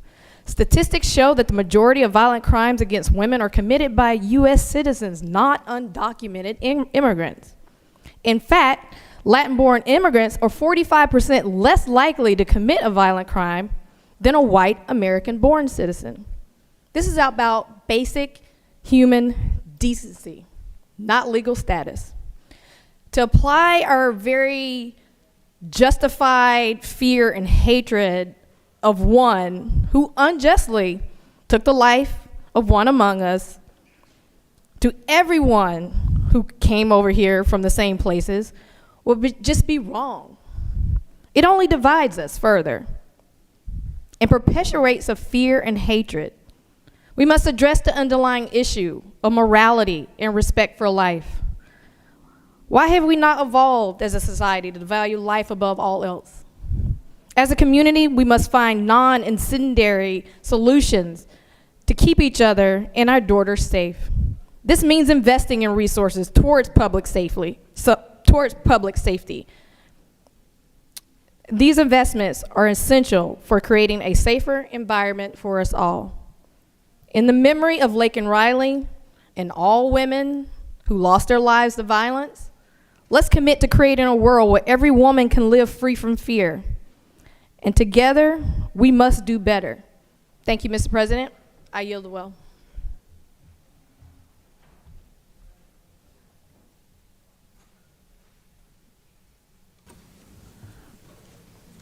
Does any other senator wish to rise on a point of personal privilege?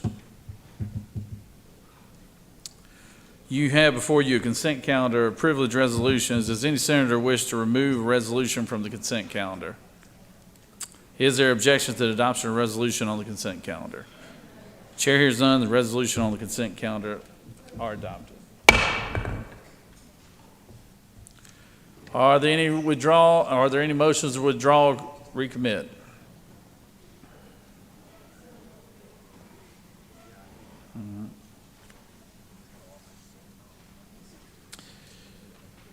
Yeah, before you, a consent calendar of local bills.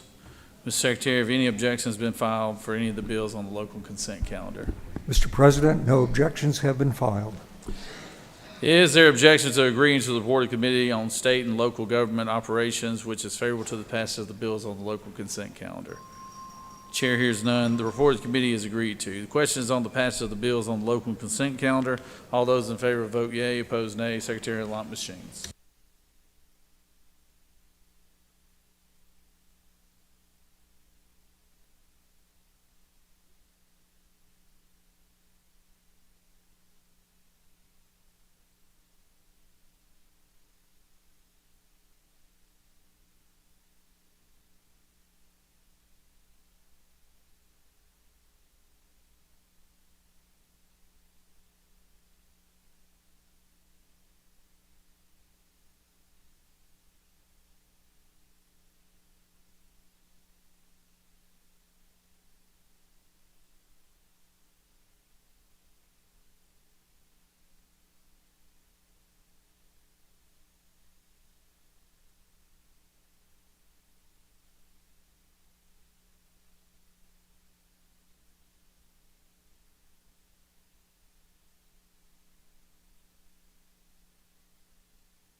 On the passage of the bill, the yeas are 54, the nays are 0, and this local consent calendar, having received the requisite constitutional majority, is therefore passed.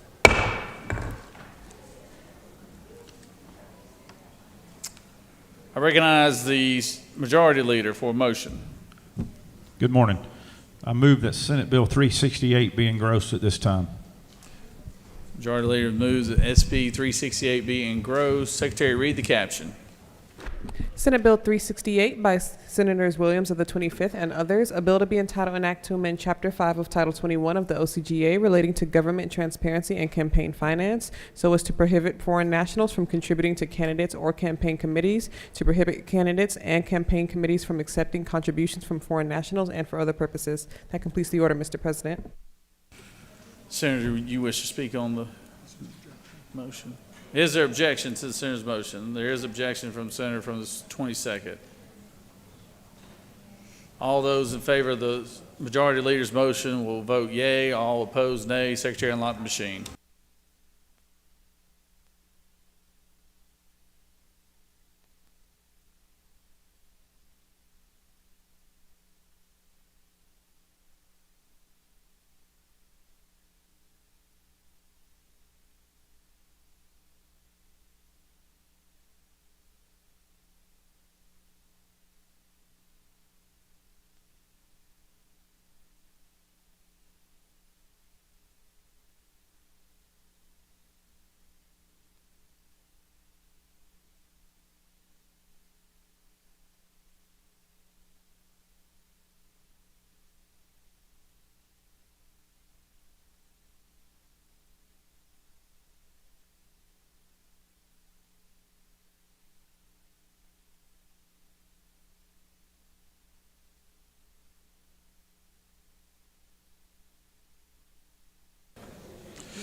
On the motion, the yeas are 34, the nays are 20. This motion has prevailed, and so therefore SB 368 is engrossed.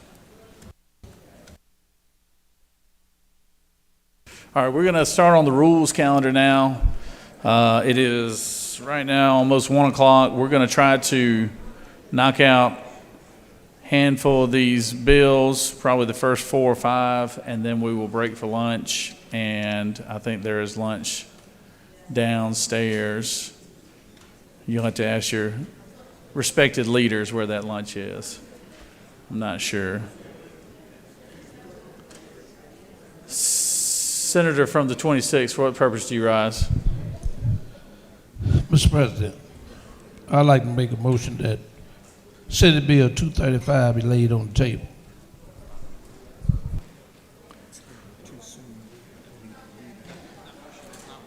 Hold on, Senator, your motion is out of order, but it will be in order momentarily. So SB 235, Secretary, read the caption. Senate Bill 235 by Senators Halpern of the 39th and others, a bill to be entitled an act to amend Chapter 8 of Title 50 of the OCGA relating to the Department of Community Affairs so as to create the HBCU Innovation and Economic Prosperity Planning Districts Commission and for other purposes. The Committee on Economic Development and Tourism recommends this bill do pass by substitute. Respectfully submitted, Senator Beach of the 21st District Chairman. The Senate Committee on Economic Development and Tourism offers the following substitute to Senate Bill 235 to amend Article 2 of Chapter 3 of Title 20 of the OCGA relating to the Board of Regents and the university system so as to create the HBCU Innovation and Economic Prosperity Planning Districts Commission and for other purposes. That completes the order, Mr. President.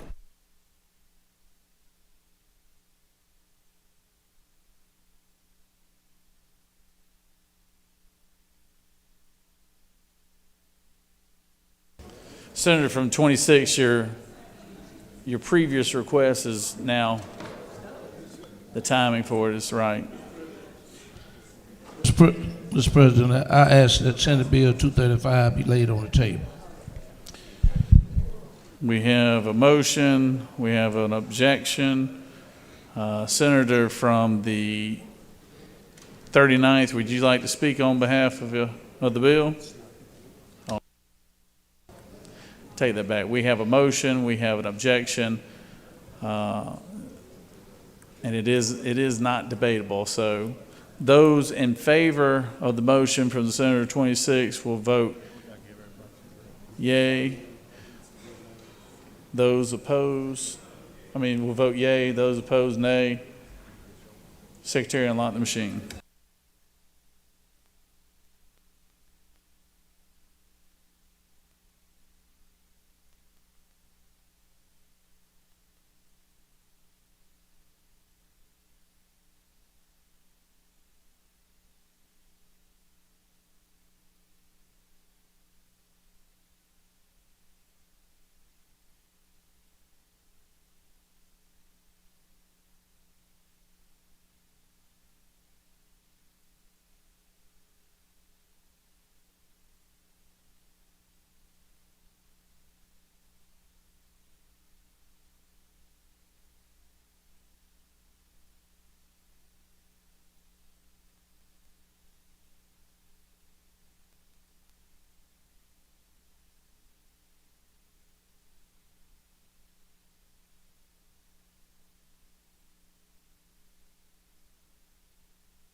On the motion, the yeas are 14, the nays are 40, and this motion has failed.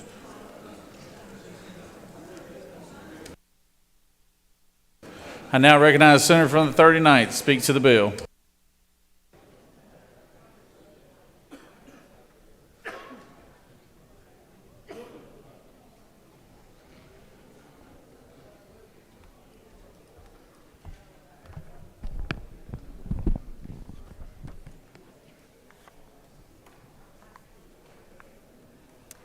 Thank you, Mr. President and Senate colleagues.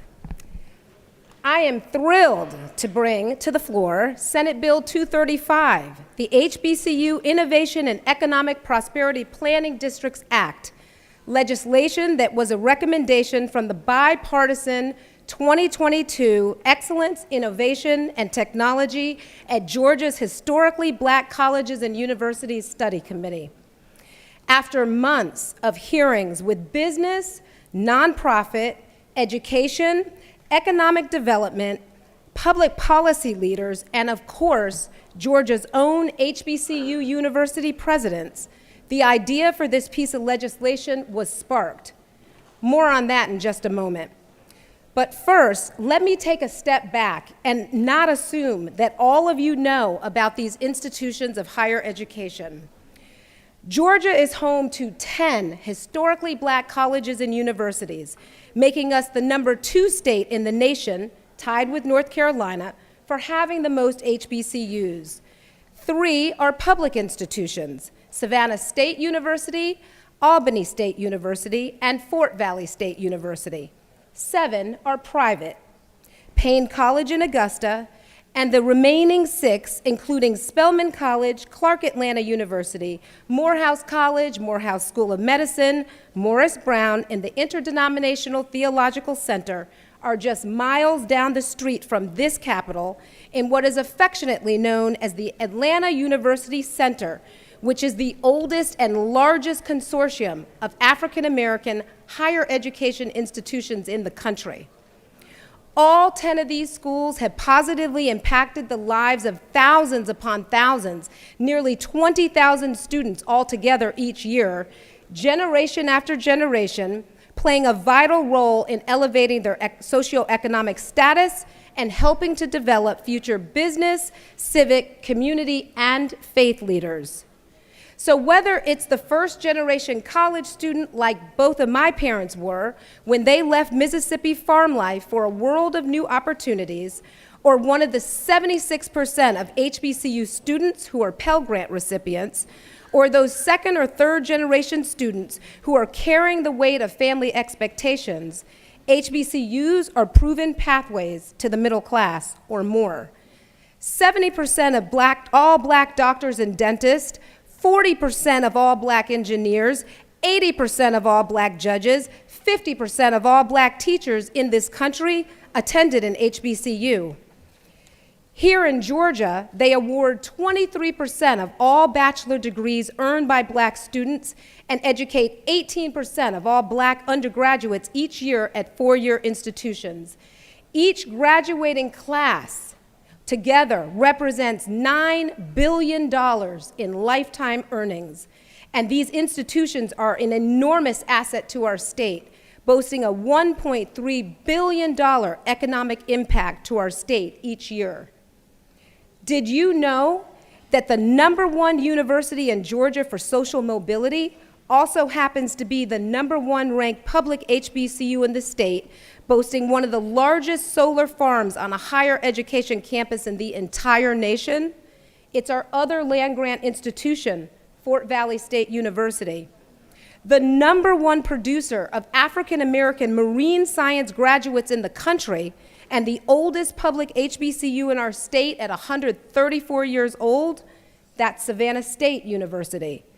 The #1 producer of nursing associate degrees and registered nursing associate degrees in the state of Georgia, and the only HBCU in the state with a dental hygiene program, that's Albany State. The #1 producer of black women with PhDs in STEM in the country, and the #1 ranked HBCU in the country for 17 straight years, also holds the spot for the #9th most innovative school in the country. That's Spelman College, right here in Georgia. The #2 ranked and the oldest school of social work in the state, and the only HBCU in the nation with a cyber physical systems degree, think cybersecurity, AI, data analytics, and robotics, well, that's Clark Atlanta University here in Georgia. The #1 medical school in the nation for fulfilling the social mission of medical education, with 61% of graduates staying in Georgia upon graduation, that's Morehouse School of Medicine here in Georgia. The #1 producer of black men who go on to earn doctorates also happens to be the largest men's liberal arts college in the country, and the only HBCU in the country dedicated to educating men. That's Morehouse College, right here in Georgia. I could go on. Georgia has much to celebrate, and I'm so glad to see HBCU University leadership, representatives, and other stakeholders who care about the growth and sustainability of these schools here in the Senate Gallery and in the Capitol today. There is no doubt that our HBCUs continue to be an important piece of the puzzle if we are to have a skilled, trained, diverse workforce that can meet the demands of business and emerging industries today and into the future. And yet, despite their monumental contributions, our HBCUs face considerable challenges, from the need for modern infrastructure to being under-resourced that hampers their growth and the development of their surrounding communities. Every single one of them, even the privates, and every HBCU in our state sits in underinvested neighborhoods and communities. SB 235 is a response to these challenges. The idea for this piece of legislation was sparked during testimony to the study committee by a Georgia HBCU graduate and Black thought leader who runs a not-for-profit, and then further solidified working with the Partnership for Southern Equity and others like the Southern Education Foundation, the United Negro College Fund, and the Thurgood Marshall College Fund, who joined the Lieutenant Governor, our President Pro Tem, and me on a visit to Fort Valley State University last fall. SB 235 creates HBCU Innovation and Economic Prosperity Planning Districts, which will serve as catalysts for diversifying our workforce, driving innovation and economic impact, and anchoring community and economic development around their campuses, with our HBCUs at the center, driving those efforts. The commission established under SB 235 has the authority to create 5 distinct planning districts, each tailored to the unique needs of its HBCU and community. Local advisory committees to include HBCU presidents or their designees and local community stakeholders would collaborate to establish a master plan driven by the priorities of the university.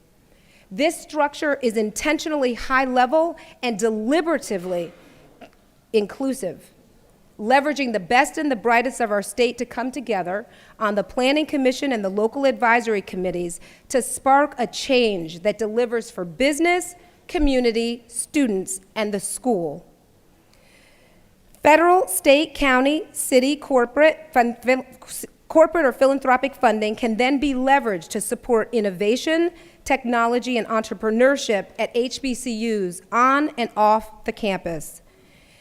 The transformative potential of these districts include developing mixed-use housing to diversify revenue and provide affordable housing options. This is something that we know at Albany State is an issue, as they had 800 students on a housing wait list this year. Upgrading digital infrastructure to enhance internet access. This too is an issue. Even just down the street in the middle of Atlanta at the Atlanta University Center, there is no 5G or broadband on those campuses. They need the technology upgrades. The potential of these districts can support small business development, small business incubators, innovation hubs through the HBCU-led incubator. Making environmental upgrades to improve local living conditions, facilitating public-private partnerships for campus improvements, establishing workforce development centers to train residents for emerging industries. This bill has a lot of potential, but let me tell you also what it doesn't do. SB 235 does not impact academic instruction or institutional autonomy. No president who came before the study committee stated such a concern. SB 235 does not create another higher education system. It creates a commission to assist in securing resources for investment in HBCUs. SB 235 does not threaten the existence of HBCUs, but instead offers a pathway to direct much-needed investments to both the institutions and the surrounding communities. SB 235 only serves the interests of the HBCUs and the communities that they serve. Again, this idea emerged from Black thought leaders who want these institutions to thrive. Right now today, there are substantial federal funds available for HBCUs, and these HBCU districts will unlock these resources and more, propelling these schools and their communities towards a future marked by innovation and prosperity. More than anything, this bill recognizes that HBCUs can be provided with the monetary and legislative resources necessary to play a more vital role, not only providing academic instruction, but also further creating new opportunities for community connection. And there's a packet of support letters on your desk, two in fact, from regional chambers to Black-led nonprofits who all agree. Because we are Georgia and economic development is our core, we understand that there's a symbiotic relationship between our HBCUs, the communities they sit, and the future of this state. Because we understand that talent, especially diverse skilled talent, is a commodity that business is chasing, and HBCUs contribute to our ability to deliver. Because we understand that Georgia is willing to see an opportunity and address it creatively. With your favorable support, we are at the precipice of something transformational and able to lead the nation in this effort. I ask you to please vote yes to SB 235. Mr. President, I will yield the well unless there are any questions. You have no questions, Senator. Thank you.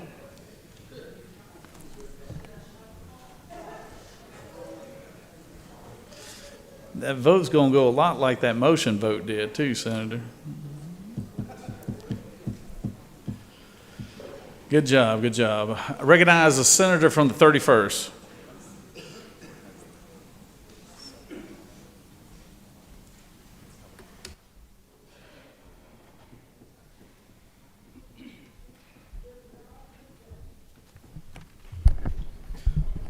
Thank you, Mr. President. Good afternoon.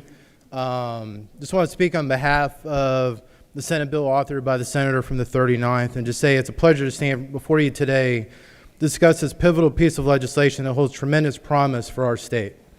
I am proud to be a co-sponsor of this bipartisan effort aimed at driving innovation, economic development, and prosperity in Georgia. This legislation marks a significant step forward in our collective efforts in the next generation and foster economic growth in our communities. HBCUs have been long since the centers of excellence, providing education and opportunity for generations of students. Yet we believe they have the potential to even be more vibrant hubs of research, technology, entrepreneurship, and innovation. With our state harnessing the 10 exceptional historically Black colleges, the potential for tremendous growth in and around their campus has never been greater. I want to emphasize that this legislation transcends political divides. It embodies the spirit of bipartisanship, cooperation, and underscores our shared commitment. It is a blueprint for progress that recognizes the transformative power of innovation, collaboration, and education. I urge all of you to join me in supporting this innovative approach. Together, we can build stronger communities, expand economic opportunity, and leave a legacy of growth and sustainability for these higher education institutions for many generations to come. And with that, Mr. President, I yield the well. Thank you, Senator. Recognize the senator from 26.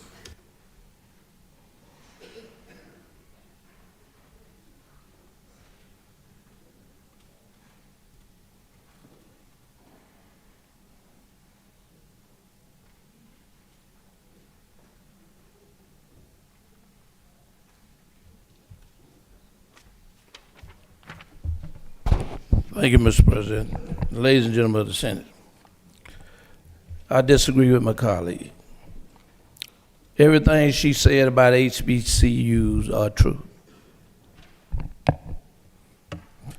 My daddy, Fort Valley State graduate, Mr. Basketball. My mother, Albany State women basketball, Miss Albany State.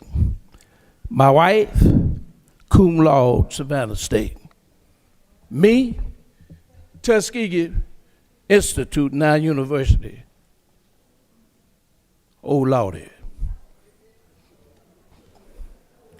Let me just say why I disagree with this. Savannah State, run by the regents of Georgia.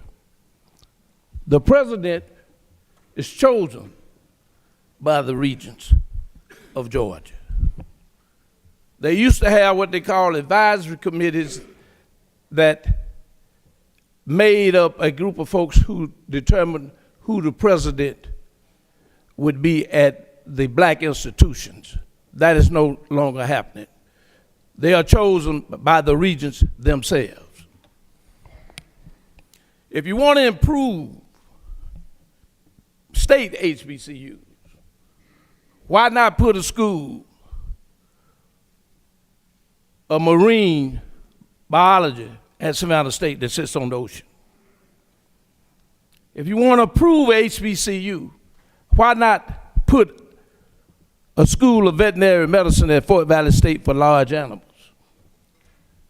If you want to improve Albany State, why not put a law school in the middle of the state of Georgia? That is on the regents. So my argument goes to the regents to do these things which will enhance those schools. Students go to schools depending on what the offering is in those schools. What you have here, and maybe it might be good for the private HBCUs, but you are setting up districts that folks will determine what might happen, and then they go to the president. Well, the president operates under the regents. We're going to do what the regents tell him to do and run that school, or he or she will not have a job. So here again, we are what I call usurping, or what I call other resegregation. We fought to try to make schools sure that those HBCUs that were under state control moved ahead with programmatic programs that would increase the student body. So now you will add people who will determine what these particular institutions would look like, because they're going to take it to the president, and if the president don't agree with them, they're going to get mad, and then next thing you know, they're going to be after the president. That's how it happens. We're in the legislature, and we make political decisions all the time. Therefore, I said, for the 8 HBCUs, the state HBCUs, this is unnecessary. If you want to get some things changed, go to the regents. They are the ones that control these 3 institutions. And the presidents of these 3 institutions are going to do what the regents said, or they won't have a job. Plain and simple. So I don't think we need to put an extra burden on the Fort Valley States, the Albany's, and the Savannahs. That should come from the regents by doing programmatic programs that will help increase the student body at those particular schools. And that will bring about economic development in those particular communities, in those neighborhoods. So my objection is that for the private institutions, they are a little bit different. They are not controlled by the Board of Regents. So I would ask you to vote no on this bill. And if you want to do something, let's go to the Board of Regents and ask that they make the changes at those particular institutions that would increase the student body and that would spur economic development. For that, there are no questions. Mr. President, I yield the way. There are no questions, Senator. You want to be? Recognize Senator from the 12th.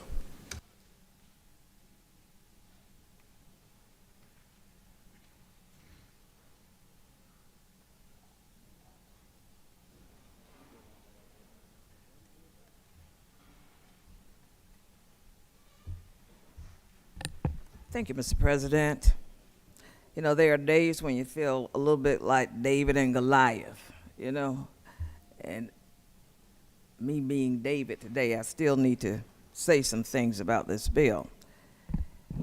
Colleagues, I rise to voice strong opposition to SB 235, which is being touted as an economic development bill to rebuild and clear away the blight where our HBCUs have existed for over a century.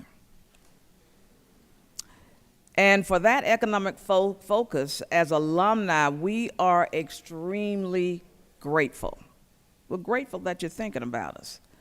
But colleagues, as this bill is written, SB 235 will empower a very loosely defined and appointed commission to institute a complete power grab away from the Board of Regents with little to no oversight or accountability for this legislative body, nor oversight or accountability from the Board of Regents. SB 235 is a redistribution of power, resources, and leadership. This is very much a bill of opportunity for some. Without accountability and oversight, this can become a financial windfall. Follow the money, if placed in the wrong hands. If this is such a bold and innovative initiative, why are we excluding the predominantly white institutions? There are PWIs in blighted communities as well. After all, Georgia became the #1 place to do business by using resources from all campuses in some meaningful way, but not through exclusionary methods. Just put these HBCUs over here and we kind of forget about them.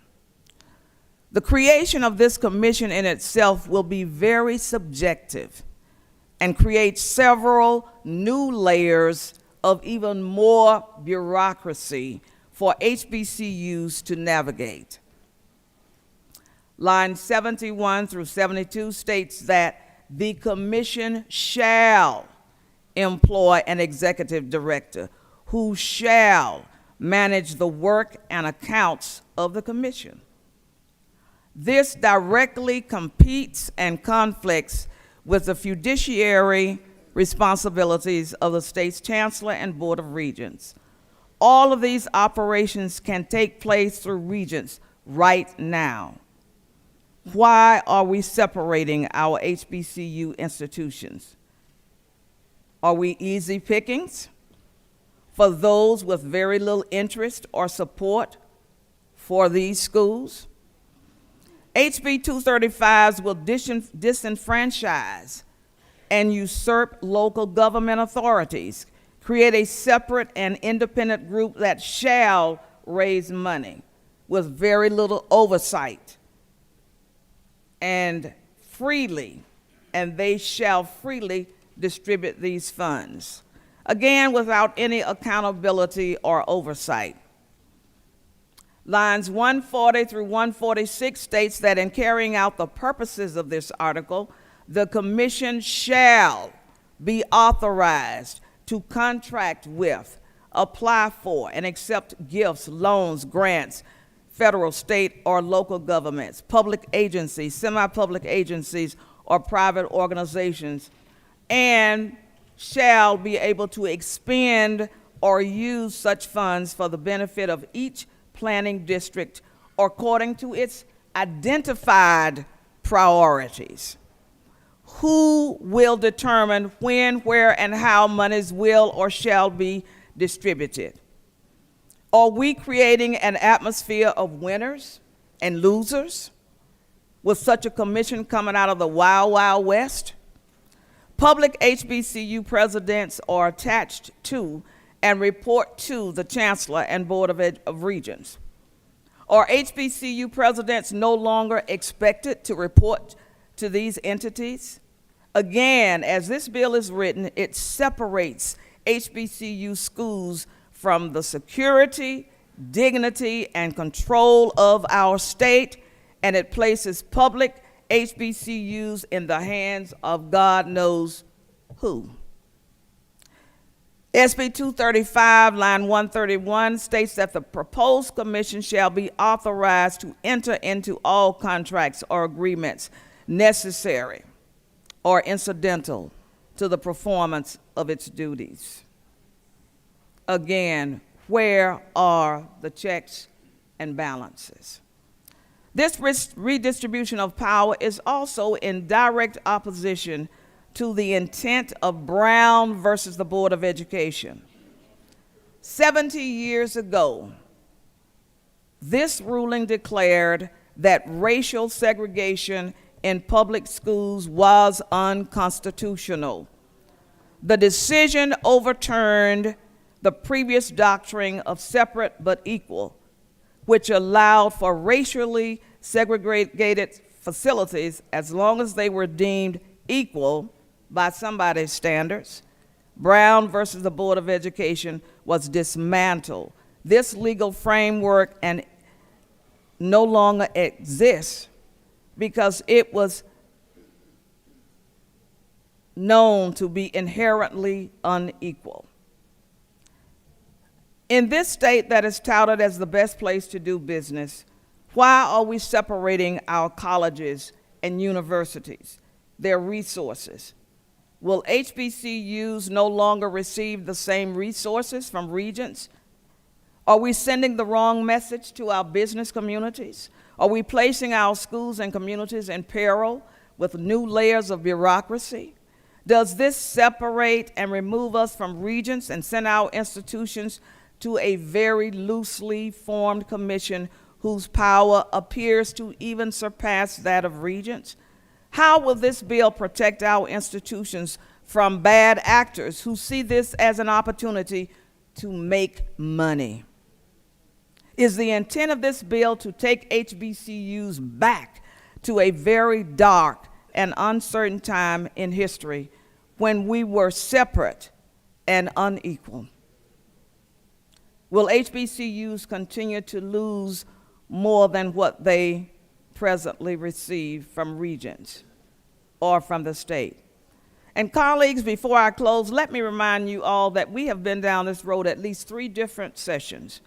We have been told that this bill is different from SB 278 that was introduced in 2019. And it is. It is far more dangerous and treacherous than SB 278. So let's revisit the murky trail of SB 235 that originated as SB 278. SB 278 simply afforded the institutions, the HBCUs, the ability to become an independent state, an HBCU of the system, an HBCU system. SB 278 said that HBCs would have their own board and chancellor, trustees, and university presidents would be selected by their own boards. SB 278 suggested a 19-member board of trustees for a state HBCU system that would again select its own chancellor and individual presidents. It also referenced Tennessee State University as being a model for all HBCUs across the country because they had an independent board. So let's fast forward to where we are with Tennessee State. Currently, a Senate panel is backing legislation to move and vacate TSU's Board of Trustees because of its total disruptive nature, sending Tennessee State University spiraling out of control, and especially due to fiduciary obligations that they managed so poorly. Regents has the power to appoint, delegate, hire, and fix all of the concerns of this bill, especially economic concerns. Why do we need to add an unaccountable commission to this HBCU story? Regents provide us with the resources for our campuses, along with the leadership. Colleagues, I implore you to take a real deep dive into this bill. Save our HBCUs from a takeover by nobody we can identify yet. And even when they're in place, are we to trust their motives? I want only to ask that we remove our public HBCUs from the bill and allow regents to solve these issues that have plagued our schools for decades, including but not limited to resources, finances, and just as important, leadership. Every success touted by the senator from the 39th occurred under regents. So why are we handing these HBCUs over to the unknown? Thank you, colleagues, and I yield the well. Thank you, Senator. Bringing out the senator from the 43rd.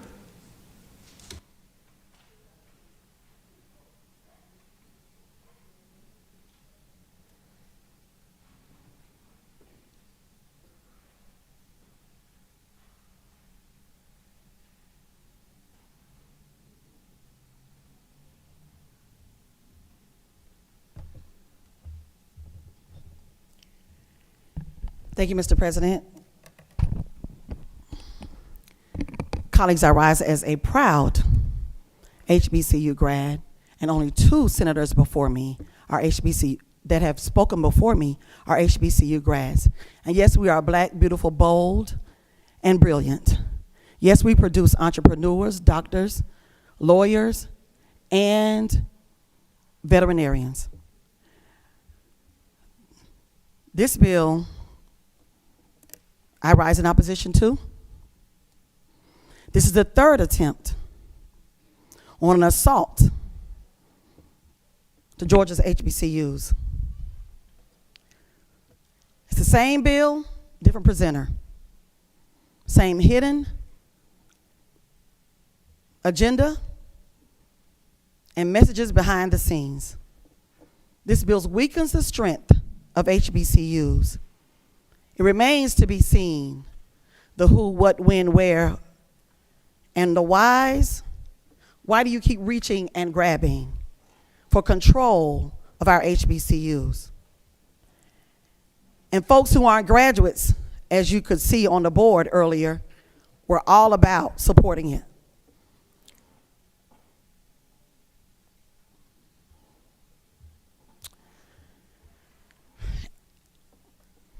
September, AJC had an article in the paper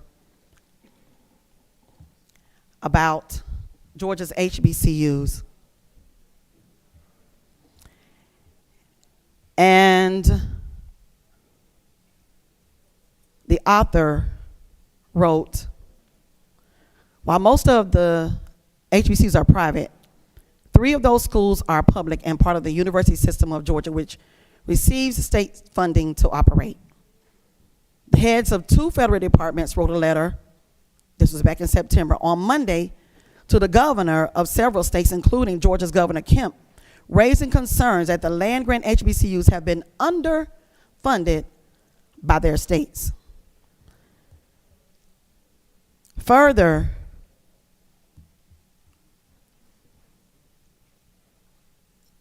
two state representatives called for, back in October, wrote an article in the AJC, called for the governor to address the gaps in funding for the state's historically black colleges and universities.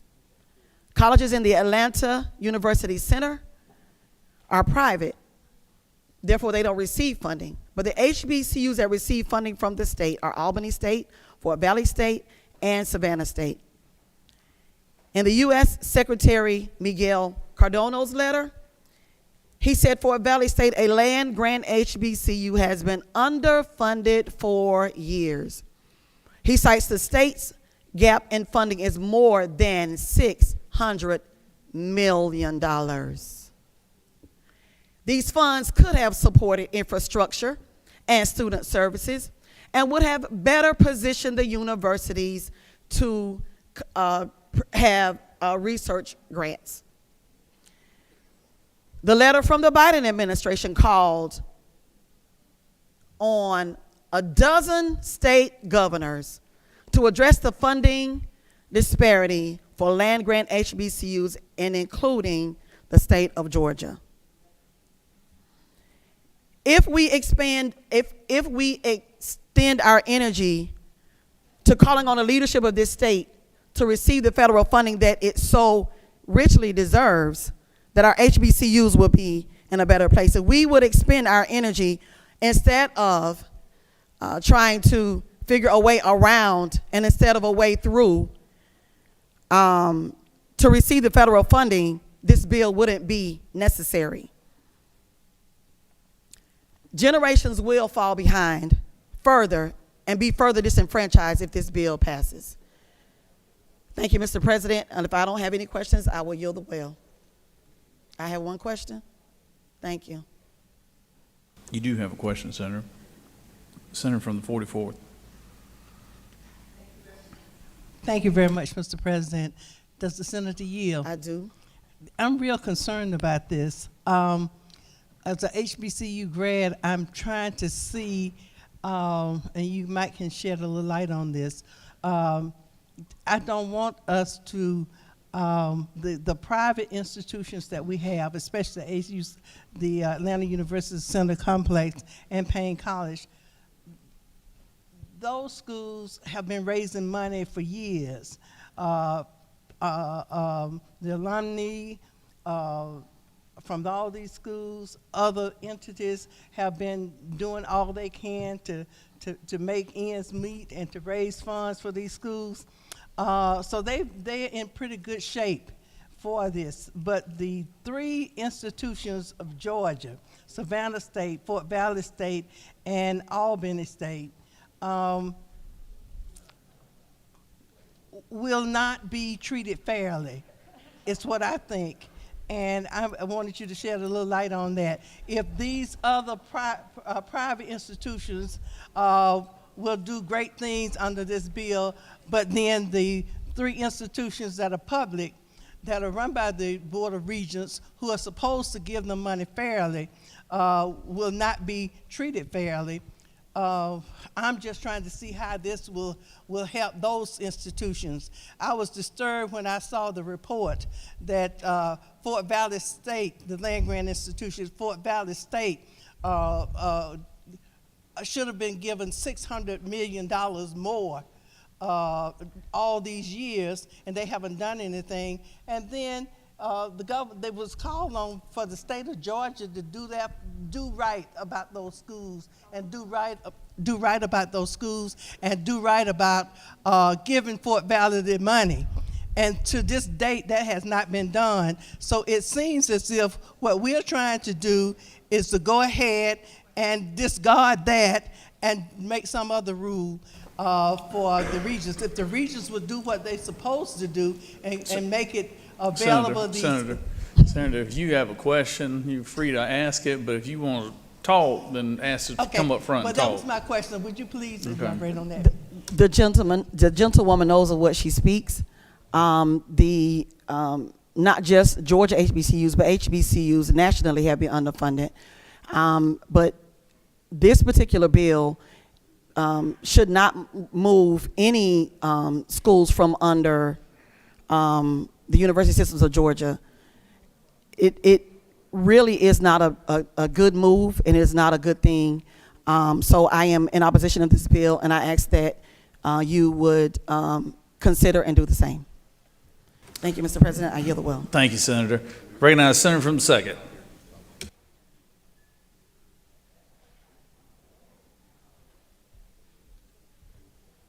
Thank you, Mr. President. Colleagues, I rise in support of SB 235. I am a life member of the Savannah State National Alumni Association. I, too, am a graduate of an HBCU.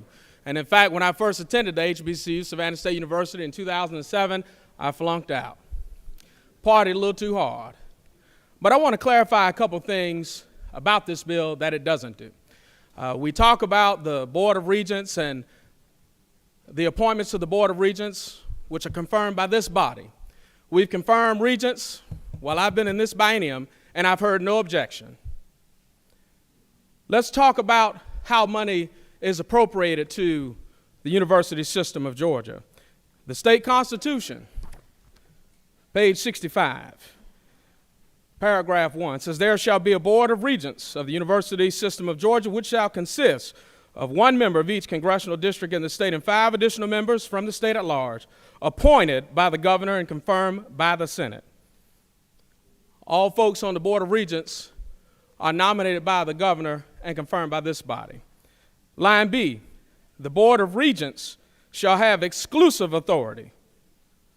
Doesn't say some authority, doesn't say a little bit authority, it says exclusive authority to create new public colleges, junior colleges, and universities in the state of Georgia, subject to the approval by a majority vote in the House of Representatives and the Senate. Doesn't say a constitutional majority, it just says a majority. And it also says the government, control, and management of the university system of Georgia and all of the institutions in said system shall be vested in the Board of Regents of the university system of Georgia.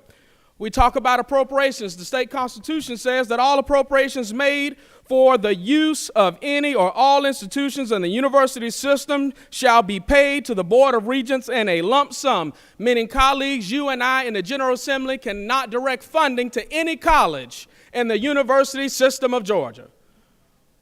What that means is that the Board of Regents gets their money in a block grant and distributes it based off its own internal funding formula. You and this body have no control over that. The Board of Regents may hold, purchase, lease, sell, convey, or otherwise dispose of public property, execute conveyances thereon, and utilize the proceeds arising therefrom, and may exercise the power of eminent domain in the manner provided by law, and shall have such other powers and duties as provided by law. Here it is that it's the Board of Regents that control all of the real estate, all of the property, all of the assets of any one institution. Now, this bill that my colleague, the senator from the 39th, has, I understand it creates a little bit of uncertainty because we fear what we do not know. But what we do know is that the communities that surround HBCUs need help. We know that they need revitalization. We know that there are other things that could be done, but guess what? It's outside of the gate of the university. So the university is not focused on the things outside of the university. It's only focused on its operations within the campus. The senator from Macon talked about marine biology. We do have marine biology at Savannah State, but I'll tell you what happened. There was a parcel of property that came available further down the river, but Savannah State was not in the posture and neither the position to be able to acquire the real estate. That would have been something this planning district would have been able to fail. And if planning gives us consternation, well, I would just tell you that it is the lack of planning and what we're talking about to do something different that we have not seen before. And if this bill blows up and I'm still in the Georgia General Assembly, then colleagues, I'll take my licks and keep on ticking. But I don't think that will happen in this bill. This bill only talks about the planning. Talks about what happens in the communities surrounding those HBCUs. We voted for CIDs in this state, community improvement districts. Look at this like a community improvement district. This is revitalization. That's all this is. Making our campuses more attractive by looking at what's happening around us, leveraging new market tax credits and new financing to be able to make something happen for these institutions. Now, we all agree that HBCUs could need a little bit more money. Absolutely. They need absolutely some more help. But what I will not do, colleagues, is vote against something that could be a tool in the toolbox to give them additional help. That's all this bill does. And if there are issues with how money is promulgated, then I would like to sign on to a bill by my colleagues to bring that power back to the Georgia General Assembly. That's a 2/3 vote if you want to change the Blue Book.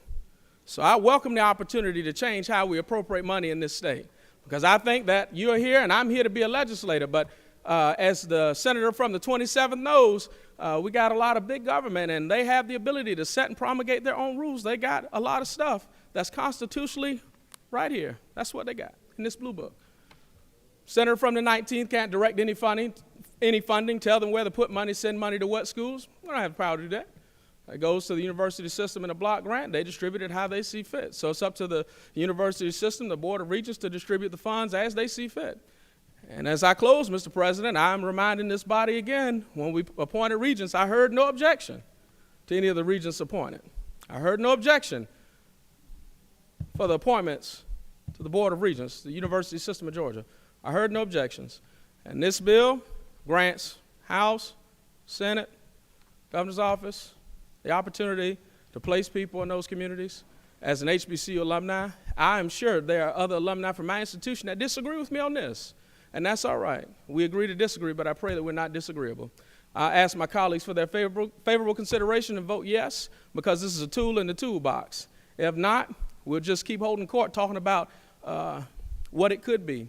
And in closing, my grandmother would say, if ifs and buts were candy and nuts, it'd be Christmas every day. And with that, Mr. President, I yield the well.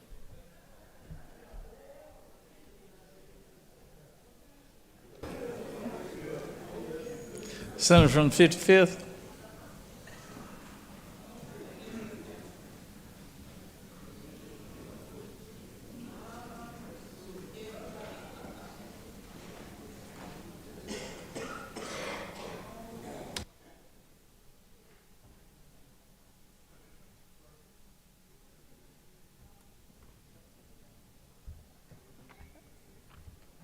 Thank you, Mr. President, members of the Senate. I rise up today to support Senate Bill 235. My good friend from the 39th has worked hard to get us here today. Over the last 2 years, she chaired a study committee. She toured the HBCUs across our state. And today, she presents legislation that will help secure the economic future of HBCUs and their surrounding communities. And how appropriate that we passed Senate Bill 235 in Atlanta. In many ways, this city is the spiritual home of HBCUs.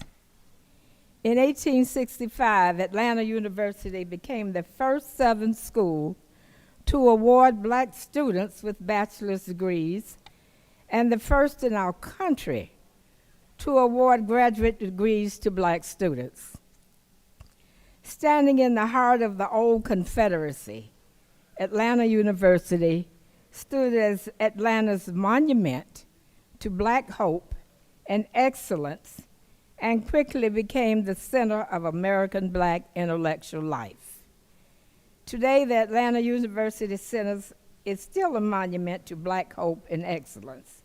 Spelman College, Clark Atlanta, Morehouse School of Medicine, Morris Brown, and ITC are crown jewels of our city. And outside Atlanta, hope and excellence reign as well. Fort Valley State, Savannah State, Albany State, and Payne College.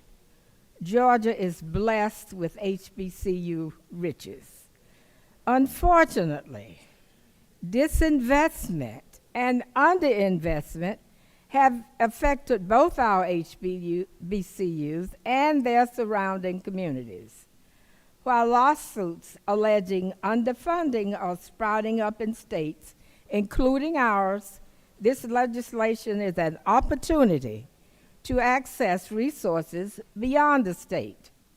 And the communities surrounding these schools badly need access to those resources. Black children from the low-wealth census tract around Georgia HBCUs live with family incomes well below the federal poverty level and often lack access to high-speed internet. These schools may be monuments of hope and promises of a better tomorrow, but all too often, the communities surrounding these schools fight so hard to make it through the day that they can't worry about a better tomorrow. Senate Bill 235 helps us restore hope in these communities. It creates 5 planning districts to help bring sustainable economic development to community around these schools. It also gives HBCUs a seat at the table with the state of Georgia and lets these vital institutions explain why Georgia benefits from them and why our state should stop overlooking these schools in their communities. Colleagues, I am very proud to support this legislation, and I ask all of you to join me in supporting 235 with a green light. Mr. President, I'm sure there are no questions for me, so I'll leave you well. You do have one question, Senator. All right. Senator from the 35th. Thank you, Mr. President. Madam Leader, will you yield? I'll yield, yes. I am a proud graduate and alum of Morris Brown College. My late husband and my father both graduated from Morehouse College. My mother and my older sister from Spelman. My sister in between there from Clark, Atlanta. In other words, we touched most of my son graduated from Savannah State. My grandson is over there. And so isn't it need true? a form of the question. There you Isn't go. it true that Morris Brown College does not appear to be on here and to be a part of this? So does this not include Morris Brown College? Actually, I did say Morris Brown College. I want her to answer it. It is included. Okay, it says on line 80, the commission shall establish. So they won't have an advisory committee then, right? Because from all the way.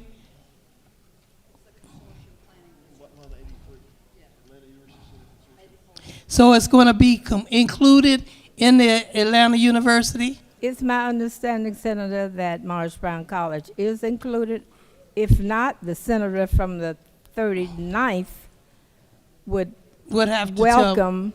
Is it? Because it doesn't amendment. say it in here. Consortium. That's a consortium. That I know it says consortium, but it that's doesn't. what it is. That includes But it Morris doesn't Brown. say Morris Brown. No, it doesn't. I think in black and white it ought to say Morris Brown College in there as well, because we have a lot of alums who would really be supporting this, and then hoping that Morris Brown could be helped, because you know they lost accreditation. They fought for 20 years to stay afloat. They've never stopped teaching students, and right now they've earned their accreditation back and haven't, you know, so they need to be on this, and that's why I want to know what's on here. Need an informative question, Senator. That's the question. Where is the name? I'm sure the senator knows of what she speaks, and if there is an amendment that could be offered if Morris Brown College is not there, I'm sure the senator from the 39th would welcome that. Thank you very much. Mr. President, I yield well. All right, thank you, Senator. Does any other senator wish to speak for or against the measure? All right, Senator from 39th, close debate.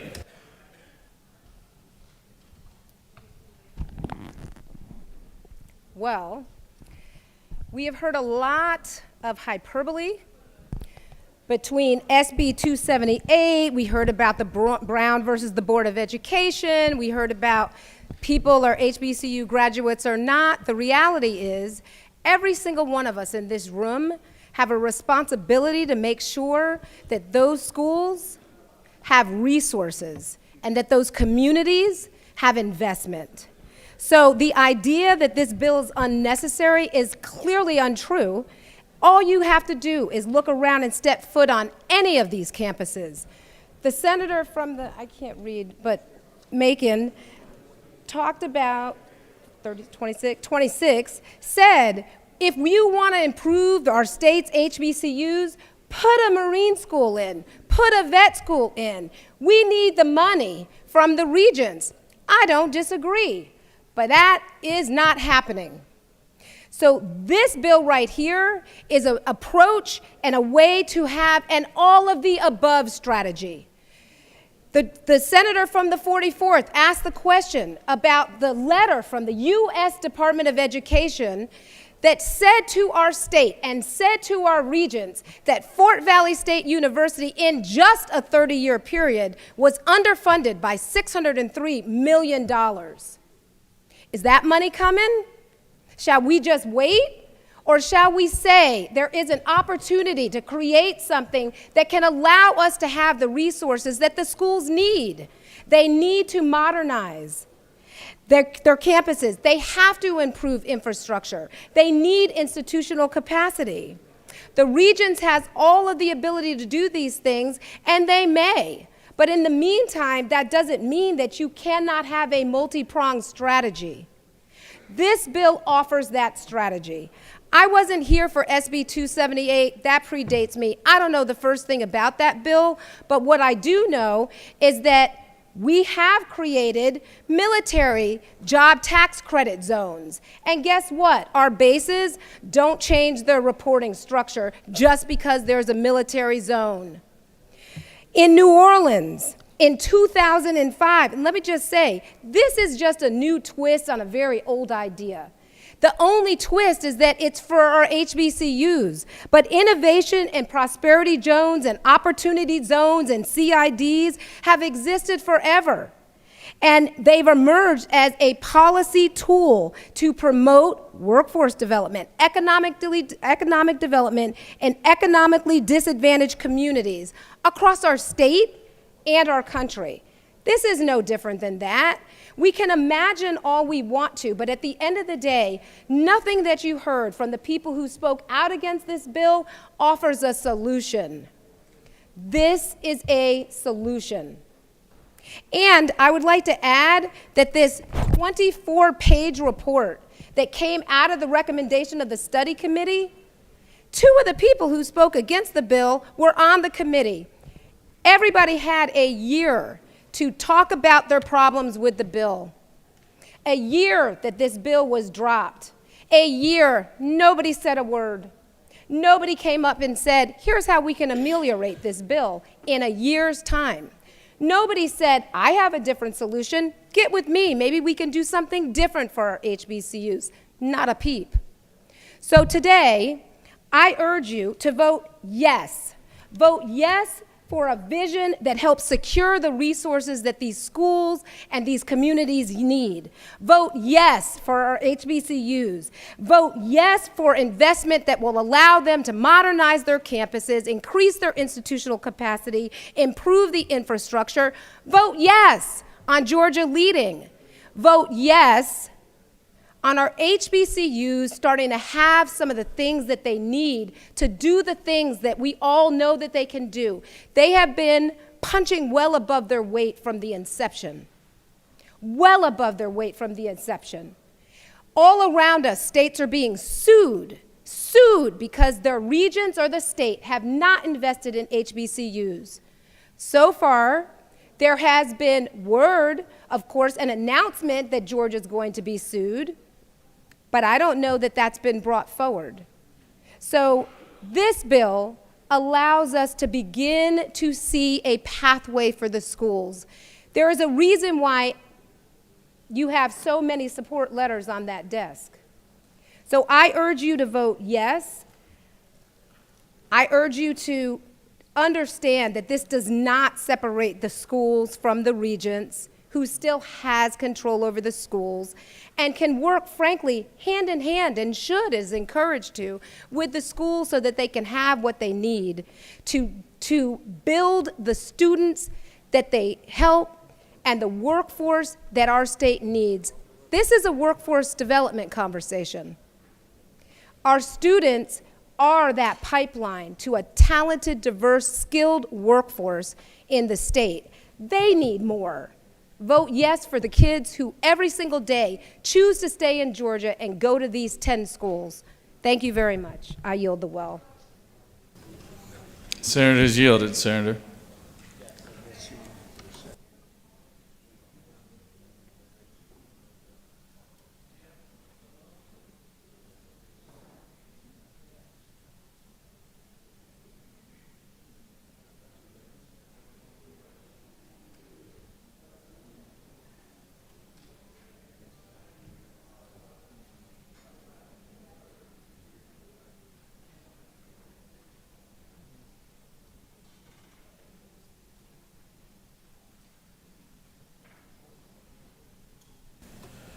There's a late arriving amendment, Senator, and we had already called the question, and there was a reason why we had the senator from the 39th to end debate.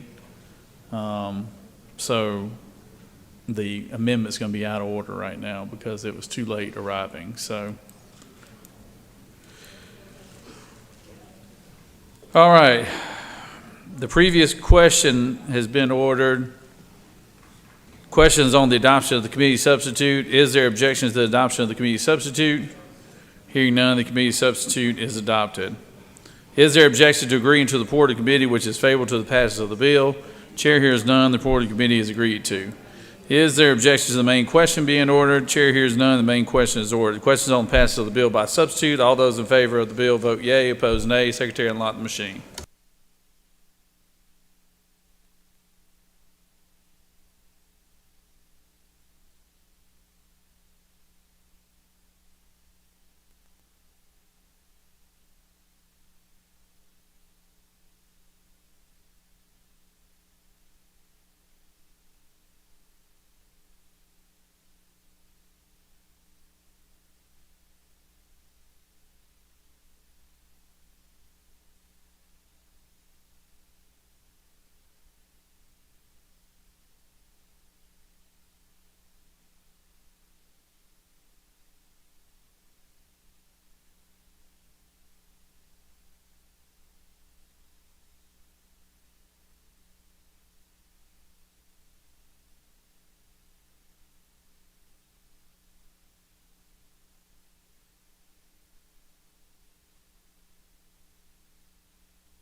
On the passage of the bill, the yeas are 46 and nays are 7. This bill, having received the requisite constitutional majority, is therefore passed by substitute.